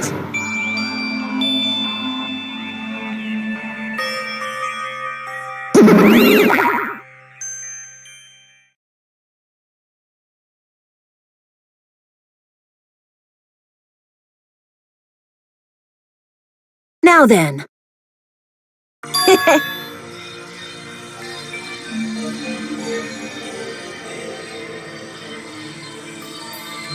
Hey!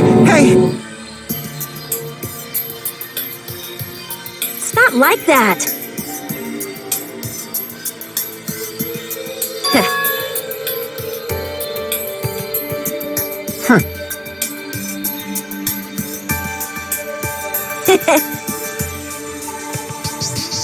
Hey, hey.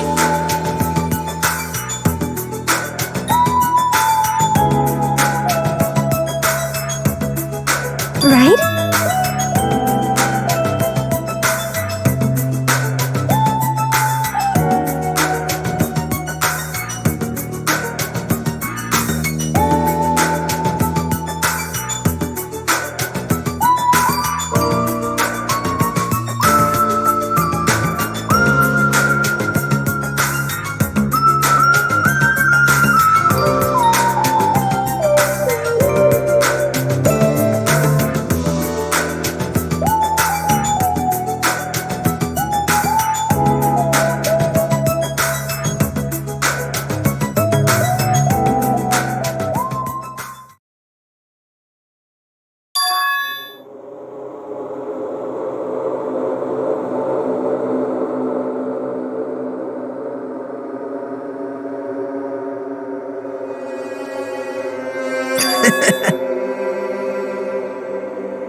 Well,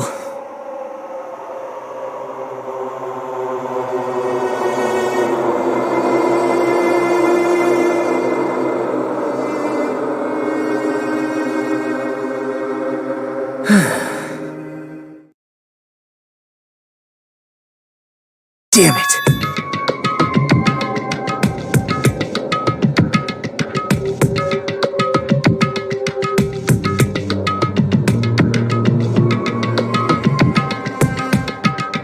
It's obvious.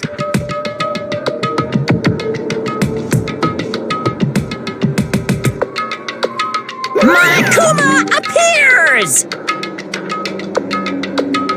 Now then. this?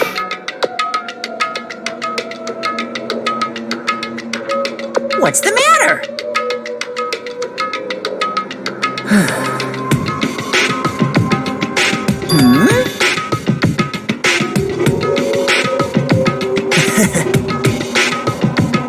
Wow.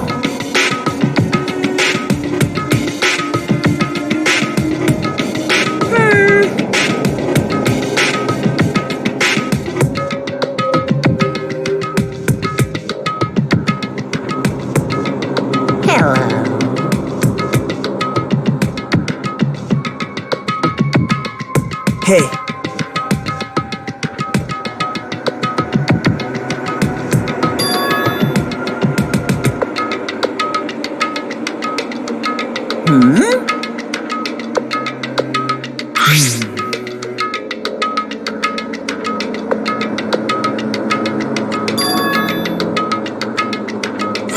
Say what?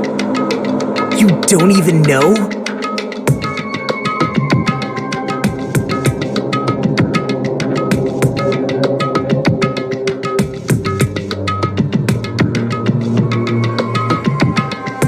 Isn't that right?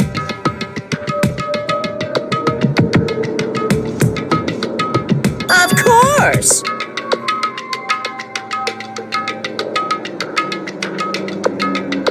But...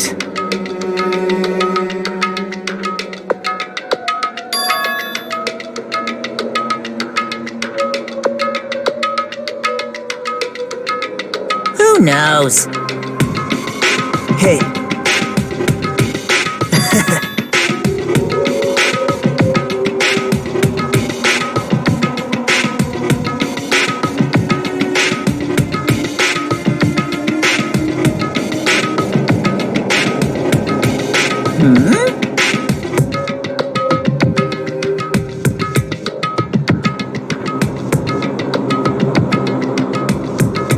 Well... Right?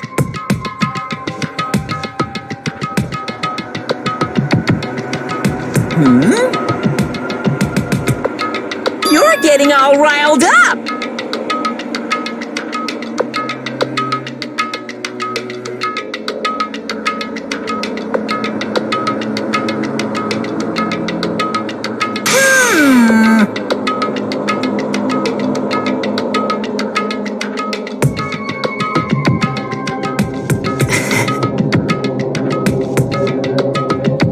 No, no!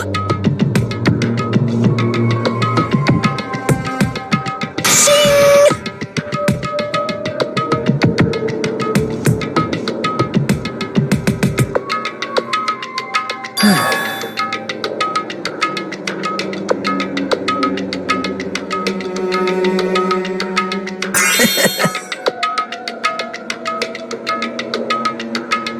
Huh? Hey.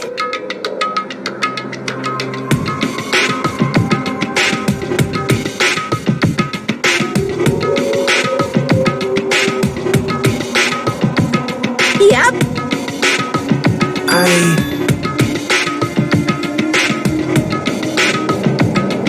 Right?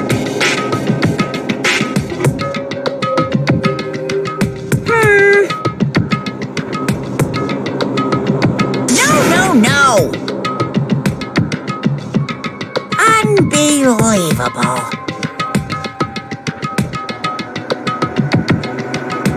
Well...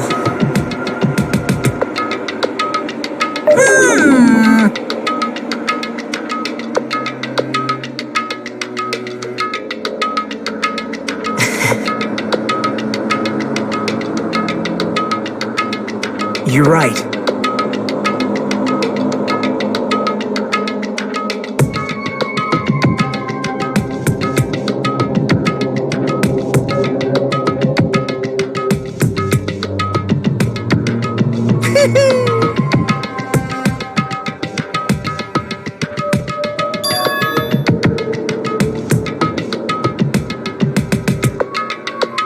Huh?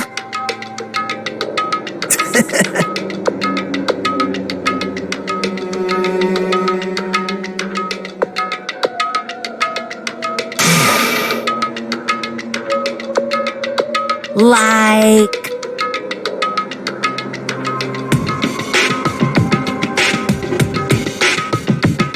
Whoa. Say what? You don't know?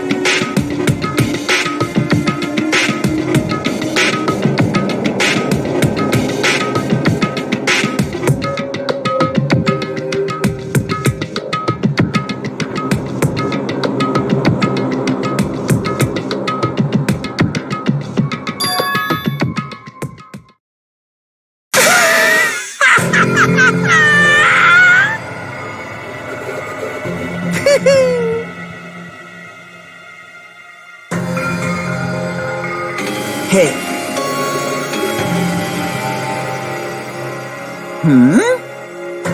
See?